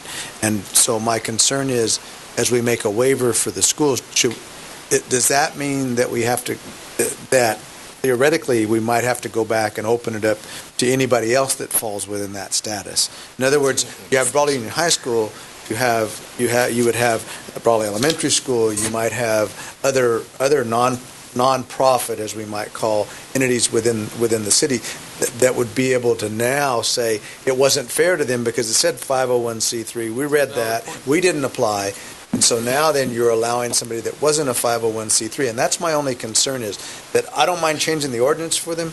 I don't mind doing whatever we need to do. My only concern is the precedent that we set for this time, if there's a way to do that without necessarily creating some of the problems that I can see us creating with that. I understand what you're saying, Sam, and I get it. But sometimes I think as elected officials, we have to make those decisions. And I don't know who would oppose us and say, well, you wouldn't allow the school to, But I think one of the good reasons that we would allow them is because the high school every year has done this, and this is going to be the first year we will not allow them because of the fact that we in turn when we did the ordinance, we did not think about that they did not go under the 501c, that they went under a different state-funded nonprofit. They were able to do their fundraisers and we could still write our check and get take it to for our tax purposes. So I think because of that we should consider it. Now, I'm sorry. We have two entities. Well, no, we had 6 applications. Is that not correct? Yes, that's correct. And we have 3 that qualified and 3 that did not qualify. Are we actually? I'm sorry, Mr. Councilman. One entity withdrew their application. One entity withdrew, so we have 2 that we would have to consider funding, and we're talking about considering funding the one entity or approving, or approving or whatever. Permitting. Not funding. I mean, approving or permitting one entity and not the other one. And and could you explain to me what the other one is? The other one was the Hacienda, was it? Yes, Hacienda Scholarship Fund. They were not recognized by the state franchise tax board as well as the IRS. Because did they withdraw their application? No, they did not. They're still in. They were still into it. Yes, but they've never been under a 501c. No, but they're not. In other words, there is no documentation that they are a nonprofit. Are they a for-profit entity? That I don't know. All I did was research it through the California Franchise Tax Board and IRS. They've never been under. I don't think they're a for-profit. But the Secretary of State recognizes as them being active. They never applied for a 501c. Right, I got that. But okay, so we have them and we have another entity and the high school. We have Hacienda and the high school. Okay. That's correct. I think my only concern about, and I have expressed it, is that at this point we have 3 entities that do fall under the ordinance. Right. And they've gone through the motions and. Really, it's going to limit their competition by not having others out there. They use it as a fundraising event. So we are including others that aren't falling within the ordinance currently. I'm in favor of moving forward in the future, but at this point I would have some reservation just because, and again, it's got nothing to do with the fact that I want to prevent somebody from enjoying the fact that they can raise funds for any, whether that's BUHS or, as Sam has mentioned, any other entity. But we do have an ordinance in place. My feeling is that if we can expand the nonprofit entities to include those organizations that have applied, I think that would be useful. And the other thing, we probably, in my own opinion, need to limit the number of checks because I do have experience in working with nonprofits, and the documentation that I typically provide is not as extensive as you're asking. Quite frankly, we may not even have all of the documentation, but that doesn't necessarily mean we're not a nonprofit in good standing. So that would be my only other concern. If I could, and thank you, Mayor Pro Tem Mayor, if I could, and I share this with my council, and I share this with the public, put a lot of thought to this, because some of these requests did come to me personally, and it caused me to take a close look at our ordinance. I really believe that in here is unintended consequence, basically written into our ordinance. And again, it's hard for me. This is my view. It's not so much, maybe there wasn't. But we're very specific here in the definition of what nonprofit organization is in our ordinance. And as it's already been stated over and over here, 501c3, including all the subsections, 3, 4, 6, 7, all the way through. What I'd like to know, and maybe with some guidance from our city attorney, is would a school or an educational institution in an organization there within, typically such as an athletic department, boosters, and I don't think it's uncommon, I think it's reasonable for the public to wrap their head around the fact that these organizations exist all throughout the country that go out and indeed fundraise. Are they They're not a taxable or a taxed organization. Is that correct or incorrect? I believe that's correct. Right. But keep in mind, you have all kinds of different schools. You have the public schools. Sure. You have private schools that are nonprofit. Charter. You have private schools that are for-profit. Right. So in doing this, we want to make sure that we avoid the unintended consequence. Right. Like you say. Thank you. Which really answers my question. Meaning, so we're talking about Brawley Union High School. We're talking about a public school. We're talking about an organization that is likely not being taxed by the IRS, much less the state. They're a state agency, if you will. And we did set a precedence. I think, as mentioned a little bit earlier, they did participate in this fundraiser last year. This is with absolute consideration for the three organizations that have met these requirements, and I think it is important that we consider them. I am in no way, shape, or form disregarding the importance of this fundraiser to those organizations. I think it's important when this was reinstituted by the council that this fundraiser is available for these great organizations, and I think there's no question about that. I just think it would be unfortunate by taking kind of the letter of the law here and eliminating a potential fundraiser to a program that has benefited every single citizen just about in this city. I just look at the reasonable test here. Mm-hmm. Is it reasonable to consider this fundraiser for a high school, an institutional organization that by all means fits every other description in here as far as benefiting the public, our kids, educational program? And to me, it strikes at the core of everything that we do here. We need to really consider this, and I think if we're here as a council to consider this type of a exemption waiver, if you will, we should do that. But I think we should go a step further and make sure we define, as Mayor Pro Tem mentioned, we need to make sure it's defined in here that school organizations as part of a public, non-taxed organization can participate in this type of fundraiser. So that's what I believe, and I believe that's reasonable. I had one other question. I think it was raised earlier, and I think you may have answered it, Chuck. With respect to the organizations that applied, there were 6 initially, right? That's correct. One withdrew their application? Yes, that's correct. Who was that? That was Tony Ojeda, and I believe it was R38 Church. After the drawing. After the drawing, he was selected as one of the 5 out of the 6, and he withdrew his application. And the reason was because of the paperwork that the challenge in that, there was or it no was prior reason, to that? There was no reason given. There was no reason asked why. But was it prior to the well, not the lottery, but the he was chosen in the lottery. He was chosen in the lottery, but then you had to verify. He withdrew his process to go forward.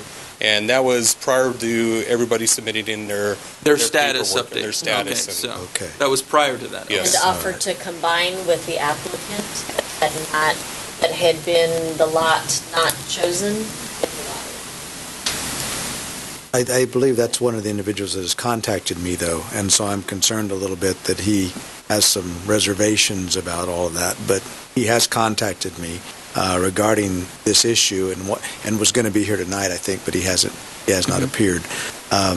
He had some concerns about the process. So, but I did not realize that he had withdrawn. Yeah.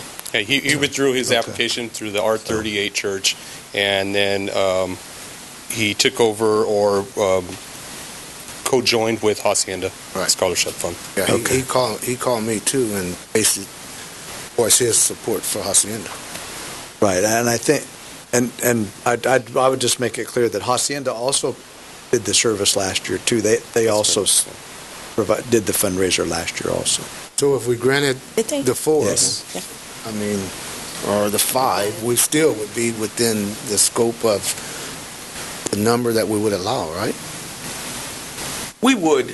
So why don't we just grant the 5? But keep in mind, though, Mr. Mayor, I mean, I'm not opposed to moving forward with what you're proposing, but you have to keep in mind that we do have an ordinance. There are people that followed that, and they've been admitted, and it is a fundraiser. And so, by virtue of the fact that we're including others, it's certainly going to make it more difficult for the ones that are participating. And of course, we did have 5 positions available, but it also could have opened the door for others had they known that possibility existed, as Councilmember Couchman is suggesting. And I think these points have been well made. I just want to emphasize where I'm coming from is I'm specifically singling out a public school agency. So again, it's not stated in here. I understand that, but it fits that non-taxing, tax-exempt organization. It needs to be defined, I believe, and that is not in our ordinance. So as a future action, I think that's something we should consider. But for today's discussion, I think that weighs pretty heavily on our ability to potentially move forward as a council for that organization. And I totally agree. I agree also. So, with the discussion, is there any comments from the public? Mr. Navarro, come up to the mic, please. I have a couple questions. Well, the first one is, Tony Ojeda resigned before he knew he qualified. Now, if he hears that, if we give it to the high school, which I agree, I think the high school should get it, wouldn't Mr. Ojeda be upset that he had a chance to do it, even though... I don't think so. He called me today and just voiced his support for Hacienda, because I think he kind of helped them. But Chief said that he resigned because he didn't know he had qualified, right? He knew he qualified. Yeah, but he knew he went to the guy. I think he's still He was chosen in the supporting lottery to Hacienda proceed through his decision. application, but Maybe, he I did don't not know. That wasn't clear when he told me. He withdrew his Before anything. his lottery. Okay, well, Was chosen okay, my next question is, if we do pass it, where you can give it to the, if they don't fall under that R101C. 501C. The other organizations that would have, if they would have known, would you think they'd be a little bit upset? Yeah. I think possibly that may be the situation. I mean, I see both sides of the story here. In one instance, with the high school, we do have an organization that does have a tax exempt status. Right. It's just not exactly what's defined in our ordinance. Yeah. And as Councilmember Wharton And the other ones don't. has said previously, it may have been an unintended consequence of how it was written. So, but to answer your question, they may be upset. It's like opening up a can of worms. It is a little bit, Well, it absolutely. is It is. But they don't I qualify think, either way. I think in this situation, Mr. Navarro, No. regardless of what's done, I think there are going to be hurt feelings. But to move forward on the item, and I know I've had some reservation, I would make a motion, Mr. Mayor, if there's there's no action item. Yeah. It's on for discussion, Mr. Mayor. So I didn't anticipate that anything other than maybe direction would be given. Well, I would offer direction to include it on our we- next Can council we- meeting for action, Mr. Mayor. Would that be time for them June? to... June 3rd? Do we have to have action on it? Can we just give direction? No. I would that not be- feel comfortable implementing an effort that was in conflict with the city ordinance. I think a council action would be appropriate under those circumstances. Our next council meeting would be June 3rd. Right. Well, they can start preparing their notes. Next week.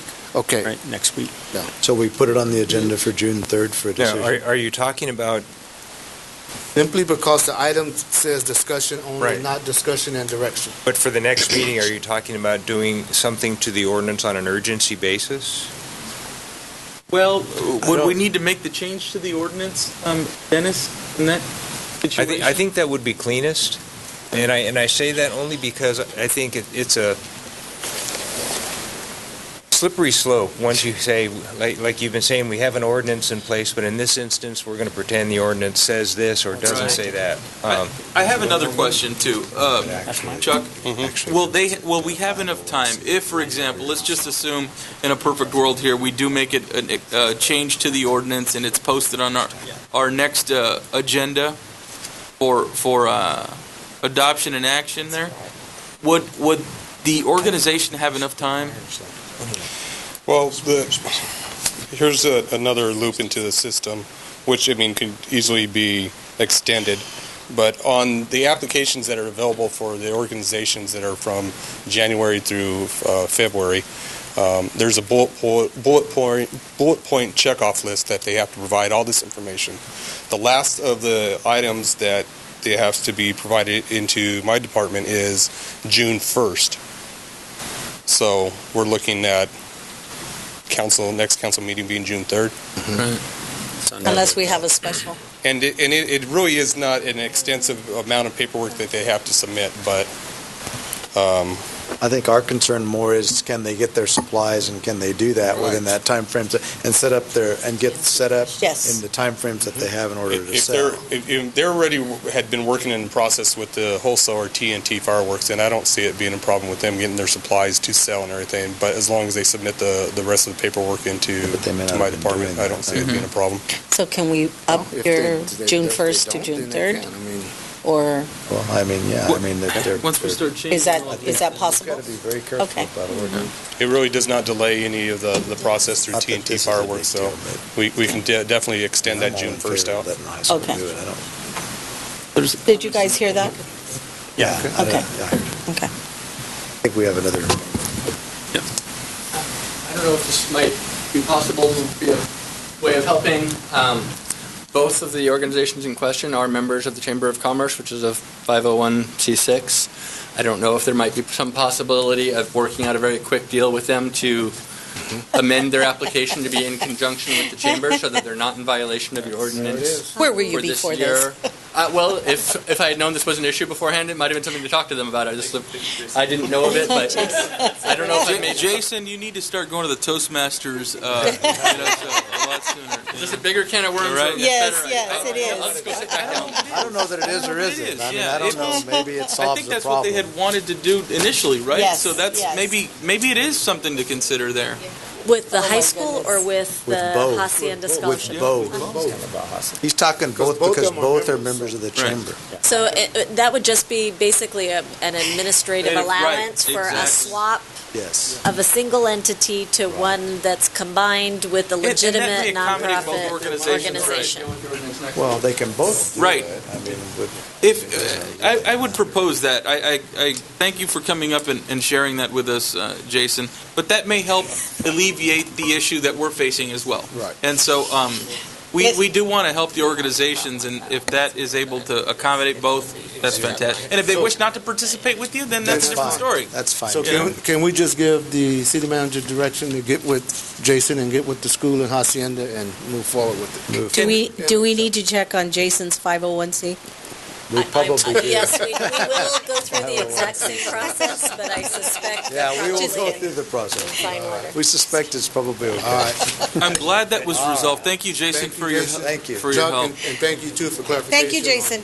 So we won't need to just for clarification, we're going to use the chamber as a 501c this year. If they're in agreement. If they're in agreement. If those agencies are in agreement to join with the chamber and whatever they need to do, then that's what we would do, right? Are we talking about athletic boosters also? Okay. Yeah, Both. Both And if one chooses not to participate, then that's their thing, and the other one does, well then. And then that gives us time to take a look at the ordinance, and then we can change the ordinance for the next year. We didn't spend this much time on the budget. I know.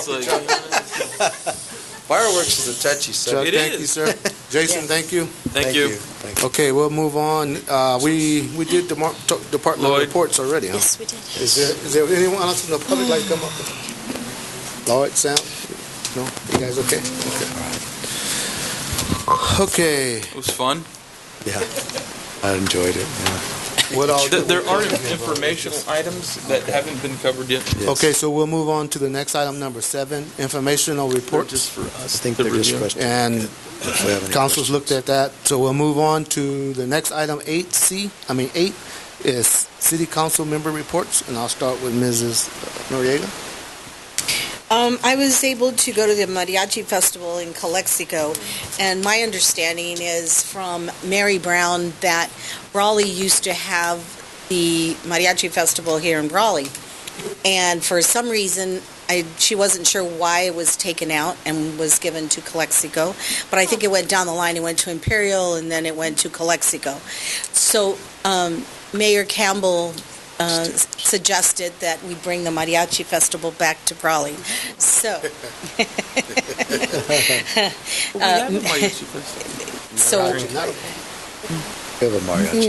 I don't remember. She didn't say it was during cattle call. I thought it was a whole separate deal because I don't remember. Was it during cattle call?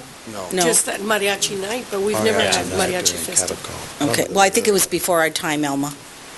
El Centro had a mariachi. El Centro had it. They had before a mariachi. But anyway, so I've gone to several mariachi concerts. Even after that, I was able to go to one just recently, and I have to say they had female mariachis. Oh my goodness! And there is one that came from LA, and I guess we have one here from Brawley, Escalera, who is also in a mariachi from LA. And I have to say the women are just as good as the men are. So we just kind of keep that in mind, Jason, since you like to do all these little projects. So bring some sort of mariachi festival into our maybe back into the cattle call. I'm not sure. That I do remember. They were on Wednesday. Other than that, I can't even remember where else or what I've done because I've been mostly at the hospital with my daughter, but thank God she's doing a little bit better. Thank you. And as you say that, Jason got that look on his face like, what? There you go. See? Thank you. Donnie? Thank you, Mr. Mayor. Just recently, this last week, information only here, I celebrated in multiple ways. It was National EMS Week. Obviously, as myself working in that industry, there were several things or events, I should say, that I've been a part of and was able to enjoy this last week. Imperial County had its own celebration, which it usually does, with our county EMS partners, fire partners, ambulance, hospital. What's that? Which stands for? Emergency Medical Services. Sorry about that. Yes. And along with that, I know that coming off of Memorial Day that we took the time to honor those in armed services, but it is in conjunction also looking back honoring all of our heroes in uniforms as well, because even in public safety, as we all know, people as well in the line of duty do lose their lives. So again, we had a great celebration.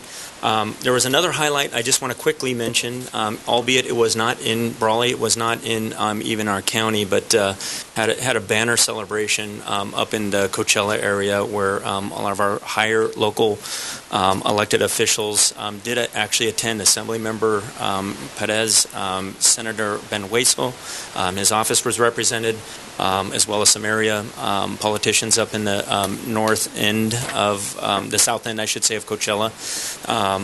Mayor Pro Tem Nava was nice enough to show up and help with that event. Turned out very successful, but once again, it was in the spirit of really honoring all of EMS services, not just in Imperial County, but throughout this region. So it was a great event. The other thing I just wanted to share, and I will split this with the Mayor Pro Tem, because I did spend the better part of 3 days at my first global retail and real estate conference convention, and the only way I can sum up those 3 days is wow, and it's not because it was in Vegas. I've been to Vegas plenty of times. It was literally wow, because I was absolutely blown away with the amount of a really global presence that was there, not just from retail, but if you can imagine, everything and anything under the sun was there.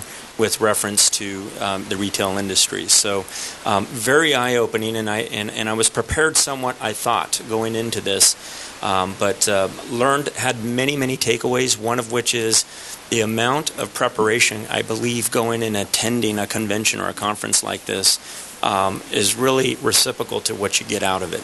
And we didn't have the highest of hopes because we were a little bit late. I believe I'm kind of considering our presence in the game, and by late, folks, I mean just a few months. This is really something that I believe needs to be planned almost a year in advance. And so one of the primary missions in going to something like this is setting up meetings so that you can actually get quality face time with retailers, businesses that you do want to attract to a city like Brawley. And I really think that we had a bit of luck on our side. Day one actually began on Sunday. And because of it being a Sunday and kind of a travel day, it was fairly, with respect to the Recon Convention, lightly attended on Sunday. The Mayor Pro Tem and I had phenomenal success at getting face time with just about every retail and business that we had interest in for the city of Brawley. Many of them were businesses that were already established here or just opened, such as Burger King. But there were others that have been prospective that I think a lot of us, including family restaurants like Denny's, something that kind of fits that IHOP format. And we were fortunate that we were able to have conversations with every single one of these businesses. And what I'll do is I'll leave that to George maybe to expand a little further. But I do want to say Sunday was a phenomenal day. Along with that, we met up with IVEDC, Tim Kelly, as well as Sean Wilcox. They were instrumental in helping set up a few of the meetings we did have with some of our real estate representatives that are showcasing some of the properties we have available. Had a very eye-opening meeting, and I mean that in a positive way, where we learned a whole lot more, I think, about what the future of retail is in Brawley, within our city limits. We were also able to share our recent, the entire annexation process we went through with the Porter Ranch project, and even to some of our real estate and commercial development partners, that some of that was still news to them, as much as you'd think they know. I was able to share some aerial photographs that I did take with my city iPad, and those proved to be actually a pretty powerful tool.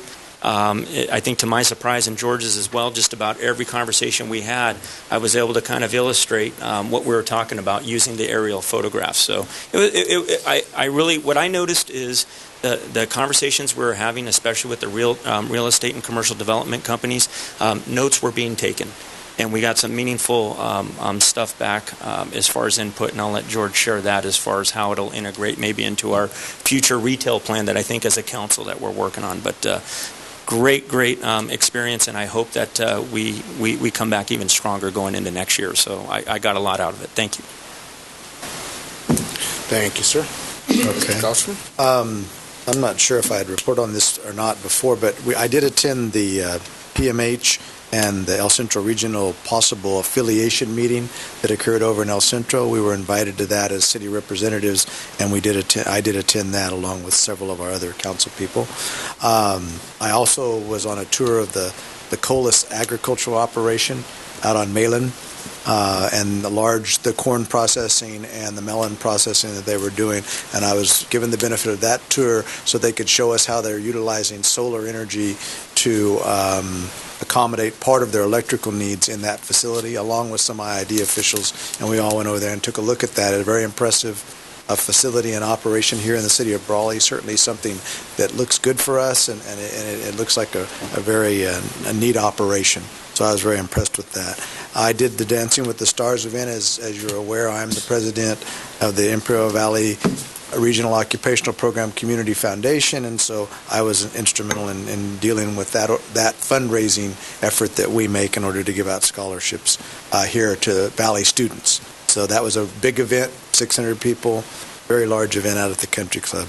I did meet informally with Representative Juan Vargas the other day at his request, just to discuss what was going on in Brawley, what was happening around the valley, and really a great informal meeting with him for probably 45 minutes or so at his invitation. So I also did a chamber mixer at Boys and Girls Club. I did attend that, the chamber mixer at the Boys and Girls Club. I was also invited to attend the Oatley Award from the Mexican government to Efrain Silva, El Centro City Councilman. He received that over in Calexico. And that was a neat event put on by the Mexican government honoring a Latino in the U.S. who has furthered the Mexican-American and Latino activities for residents and people that reside here. And it was a good award coming from the Mexican government to him. And it's been given out to quite a few famous people, and I thought it was neat that one of our locals received an award of that level. I also was available to hand out scholarships at Brawley Union High School the other day on behalf of the Imperial Valley Regional Occupational Program Community Foundation, and that's where the Dancing with the Stars money went. So we did some scholarships at Brawley Union High School. I'll be going to Calpatria to give out scholarships and some other things that I'm doing. I also was asked to speak at the Memorial Day ceremony at our cemetery on Monday. And I was given that honor by the American Legion, and that was a very nice event, pretty well attended, and it's something that we need to remember our veterans that have made the ultimate sacrifice on behalf of our freedoms here in the U.S. and for people in a lot of different countries over the history of this nation. So I thought all that was very important, and thank you very much. That is my report. Thank you, Mr. Coughlin. Mr. Knott. All right, everyone. Well, thank you. Donnie didn't share with you the best part of the trip, and that's when we got to the airport. Because Donnie, we travel, from Brawley to San Diego, and he forgets his wallet with his ID. And, we mentioned that, and thankfully they let him on the plane. And, I thought you were going to say he wanted to fly the plane. Now it's a public record. Yeah, so now he's... He was hoping that I wouldn't mention that, but he was able to get on, and we got his wallet back to him in Las Vegas. So, and there was a whole lot of things that happened, but I'll tell you that some other time. Yeah, but I'm talking about the airport. Yeah, they had to search him very carefully. Maybe it's just telling you a story to make you pay for everything. Right? Yeah, no doubt. Right. At any rate, our trip to Recon was very productive, fruitful, and. In years past, when it started on Monday, it's just jam-packed with people. You have 30,000 people under multiple roofs there. But in this case, because we were there on Sunday, and we were there late Saturday, and we were able to start early Sunday morning, we had so much face time with vendors and with retailers and restaurants that we just wouldn't have otherwise. So in that situation, I think we lucked out, so to speak, because we didn't have as many appointments lined up. But the FaceTime, the fact that they handed off their cards to us and made suggestions to contact them back with better information with respect to population and some of the things. That's why we talked with Francisco earlier with respect to some of the things that are happening within the city. They want to see those things. Some of the organizations that we spoke to, one was Burger King. We approached them just because the recent opening.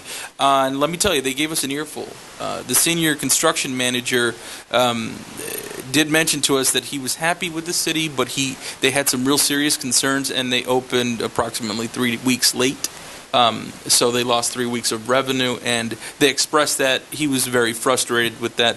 But did express to him and let him know that if they do have those sorts of concerns in the future, to please let council know, let staff know that they're having those sorts of challenges. I think it's important for council members to know that because we certainly want to make sure that we have an environment that where we can work with people. And I know staff does a great job, and it may have just have been his frustration at the tail end there, but certainly we want to make sure that we're working closely with organizations to make sure that they open sooner than later. Met with Denny's, Sally Beauty, Big Five Sporting Goods. They also seemed interested in hearing about newer population data and statistics as well. And Chipotle. There was also some restaurants that are considering locating here. And I don't think it's any secret at this point because Aldi, which is an owner of Trader Joe's, they are likely going to be opening in El Centro. I think they've already pulled some permits, but they're also considering our location as well. So that's another item for consideration. Leslie? And so another one that we should mention is Wildcat Drive. Donnie, did you want to talk about that just a little bit and how that was presented to us? Sure. In some of the overheads that we were looking at, which we thought were very helpful with the actual developer or the real estate company that represents the developer, they identified a very key corridor, which would be the completion of Wildcat Drive, that really could lead to the future growth that they're banking on. I mean, at this point, I mean, literally had overhead kind of plan view drawings, and we found that kind of eye-opening because it would not have been necessarily an area we would have been looking at the moment. But we saw that as potentially low-hanging fruit for us as a city, something within our control, and certainly if that's something we're looking ahead that we can potentially consider. It definitely looked like an area that they wanted to concentrate on, spurring off of the growth that's already been occurring right there. And they did have some aerial shots of that, but Donnie also had some, and they did explain to us, because Donnie's pictures were 3 days old, 4 days old. Right. So those were really accurate aerial photos of our area, and so that was very useful. And they did seem interested in seeing Wildcat Drive planned out. And it made a whole lot of sense the way they described it. So that's, I think, something for us to consider. I'm going to try to keep this short, but we met with multiple suppliers and vendors, and there's a lot going on. There's a lot that we can access, and there's some things that I think we can really benefit from. There's some companies out there, whether it's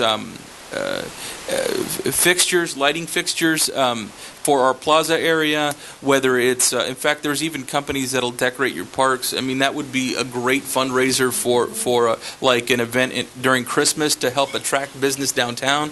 And some of the plans that they have are relatively affordable, $10,000, $15,000, and that can hopefully be generated by local merchants and others. So that's something I think we need to really look at this year even. We also met with a number of municipalities and some county governments, City of Chino, City of Montclair, City of San Luis. In fact, Jenny Torres, do you guys remember Jenny? Yes. From from Chelsea. Yeah, she's with City of San Luis now. So, City of Hesperia, multiple other cities, Coachella, Indio. They do have some nice marketing materials as well that we brought back, and I hope we can implement some of those things in the marketing efforts that we participate in. So it was, in my opinion, a very, very productive trip. We met with a lot of people that we normally wouldn't be able to had we not had an appointment 6 months in advance. But I think we did really well, but we need to plan for the next year as well. So that's my reports. I want to thank George and Donnie for making that trip, and they did. They brought back some good information on what took place over there, and you're right, we should look into some of that. And I think when we talk about Wildcat Drive, they're talking about from Highway 86 to Dogwood. I think was their right. main That's the focus, right? Yeah. Right. Yeah, we need to take a look at that. And Roseanne and I kind of touched on that today, and we need to look at what it would just cost. the cost. I mean, consider what the cost is going to be. I mean, because remember, we're planning for years ahead. We're not just planning for this next year. So if it can help us, I think we absolutely need to. And there's another store that's considering locating right next to Walmart, and it's I don't think we're at liberty to say just yet, but that was one of the considerations. So, what we need to do is get with the developers, get with IID, City of Brawley, sit down and see what we need to do to get it done. I mean, kind of work in partnership. Right, with the IID. Yeah, I mentioned that. Yeah, the cost, and if we can make that argument to IID that it would help us, and not speaking for the IID, but those kind of entities maybe is large enough to where they can help with some of that and defer some of those costs. The cost. If it's a deferred cost, right? I mean, As a side note, similar to the dollars that the city put forward for Pano in attempting to craft some joint opportunities, there are discussions underway only with McMillan. It hasn't been with any of the other potential beneficiaries of increased circulation. But I think one of the upsides of having a retail or a commercial benefit on that side is maybe there's more room for parties to contribute to the total cost. I recall that the figure is quite considerable for the build-out, even if of a half width of that roadway, because of the IID facilities, it's several $1 million. And the discussions that have occurred between city staff and the developer representative that faces that condition tied to the residential project. The city did put, and it's a matter of public record, $250,000 on the table to contribute towards that effort. At the time, we were checking the balances of our developer impact fees that we collect. Have to be used. We can't just sit on them. Right. So the intent, they should be used typically within a 3-year period. When we came up with that $250,000 figure, the balance at that time, if I remember correctly, was somewhere in the realm of $400,000. That was the anticipated remaining balance after Pano's complete that we could potentially contribute as funds that are kind of there in an account for capacity enhancing services. If we did talk to the IID and if we could propose something to them where, they could extend the cost over an extended period of time, that would be ideal. But if we don't propose it, then it's never going to be heard. They've done some of that underground, the canal in front of Walmart. Right. I mean, let's at the very least consider that in the very near future. Right. Okay. And again, thank you, gentlemen, for that trip. It was well worth it. And the information that you guys brought back. And since you're still talking, you were talking about Wildcat, also to take into consideration, I've talked to Don and to the city manager about the old Highway 111 and Wildcat, where you make the turn and you can, it's super dark, there's no signs or anything, and I know that Rosanna said that we're waiting for something, but safety-wise, we really need to put something there. It is absolutely dark. And there is no sign. I was riding with the mayor, and he bypassed it, and he had to put his brakes on and back up. But it's pretty dangerous. So if we can take that, Mr. Nava talked about talking to IID about helping out. I think that would be something else to add on to that. Okay. I've got just a couple of things. I attended the Caltran Foundation award that our transit was involved in that, and we went up to Sacramento on last Thursday, and it's just it's great to be mentioned with some of those projects and stuff that go on, but you get a taste of what you're competing against. And the project that was awarded the Project of the Year award was $660 million. Wow. So really, but that's a huge, so, but again, guys, our project was mentioned with those, and we went through the process, and I was proud to be there, and it was an eye-opener, though, to see what goes on in some of the cities, some of the projects. Just the award of the project is 10% of that's greater than our proposed budget for the year. Wow. The project that won it was from San Diego. It was a platform with light rail and some of their transit stuff, but it was $660 million project. Wow. That was awarded. But still, we were mentioned, and they showed the city of Brawley and showed the video from beginning to end, so we were on the map. And you told them to pause it right then? We're on the map. I did attend the Pioneers Memorial Healthcare District Board meeting this evening, and the hospital did approve an MOU to sit down and talk with El Centro. Okay. There was no commitments as far as emerged, but the MOU basically explained that they would sit down and talk about healthcare, what it would take to provide services at a joint venture in the future. So it looks like that may be moving forward. Great. There was several other folks attended. Ryan Kelly attended. John Etney, myself. There were several folks that got up and spoke about them helping each other, and basically telling them it's about being at the table and hearing all the options. Because I remember attending some of the meetings before here a few years ago, and it was folks just didn't want to hear it. But it's come to that point to where healthcare is what it is, and without working together. They even had one of the doctors that got up and spoke this evening about the restrictions they have as doctors because patients not allowed or doctors not allowed to work in this area and hard attracting doctors and stuff. So it looks like something's going to get worked out. And so that was very interesting. And I know everybody's probably heard, but Mrs. Ludwig from the city of Hopeville passed away the other day, and I just lift their family up in prayers that that God comfort them. She was a volunteer for that city for man, I don't know how many years. She was on that council for a long time. But she passed away the other day, and I just pray that, God give them some comfort. And I'm going to mention this. I don't know if I got a call this evening from a gentleman about meeting with us maybe as a council about the National Beef Facility. Maybe there's someone interested in looking at that. And I basically told him, I said, well, you need to reach out to our city manager and council, and we're willing to sit down and talk to see what it is. Other than that, it's been a hot week. I think summer is here. We finally hit triple digits. So, and they say that's when most of the work gets done. So, I thank staff for all their work and helping keeping us as council out of trouble. With you guys being professional the way you are, sometimes we come in and we make decisions and make some changes, but believe me, we keep you guys' best interests at heart, and we appreciate you guys keeping us out of trouble. And I just ask that God continue to bless you guys and your families.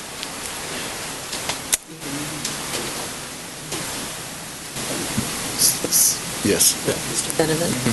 City manager's report. Nothing at this time. Ooh. City attorney? City clerk? Stuck in jury duty. Treasurer? City treasurer? You okay, Mr. Hamilton? Okay, with that done, we'll adjourn the meeting. We'll go into closed session. How about a 5-minute break? George, thank you, brother. Thank you.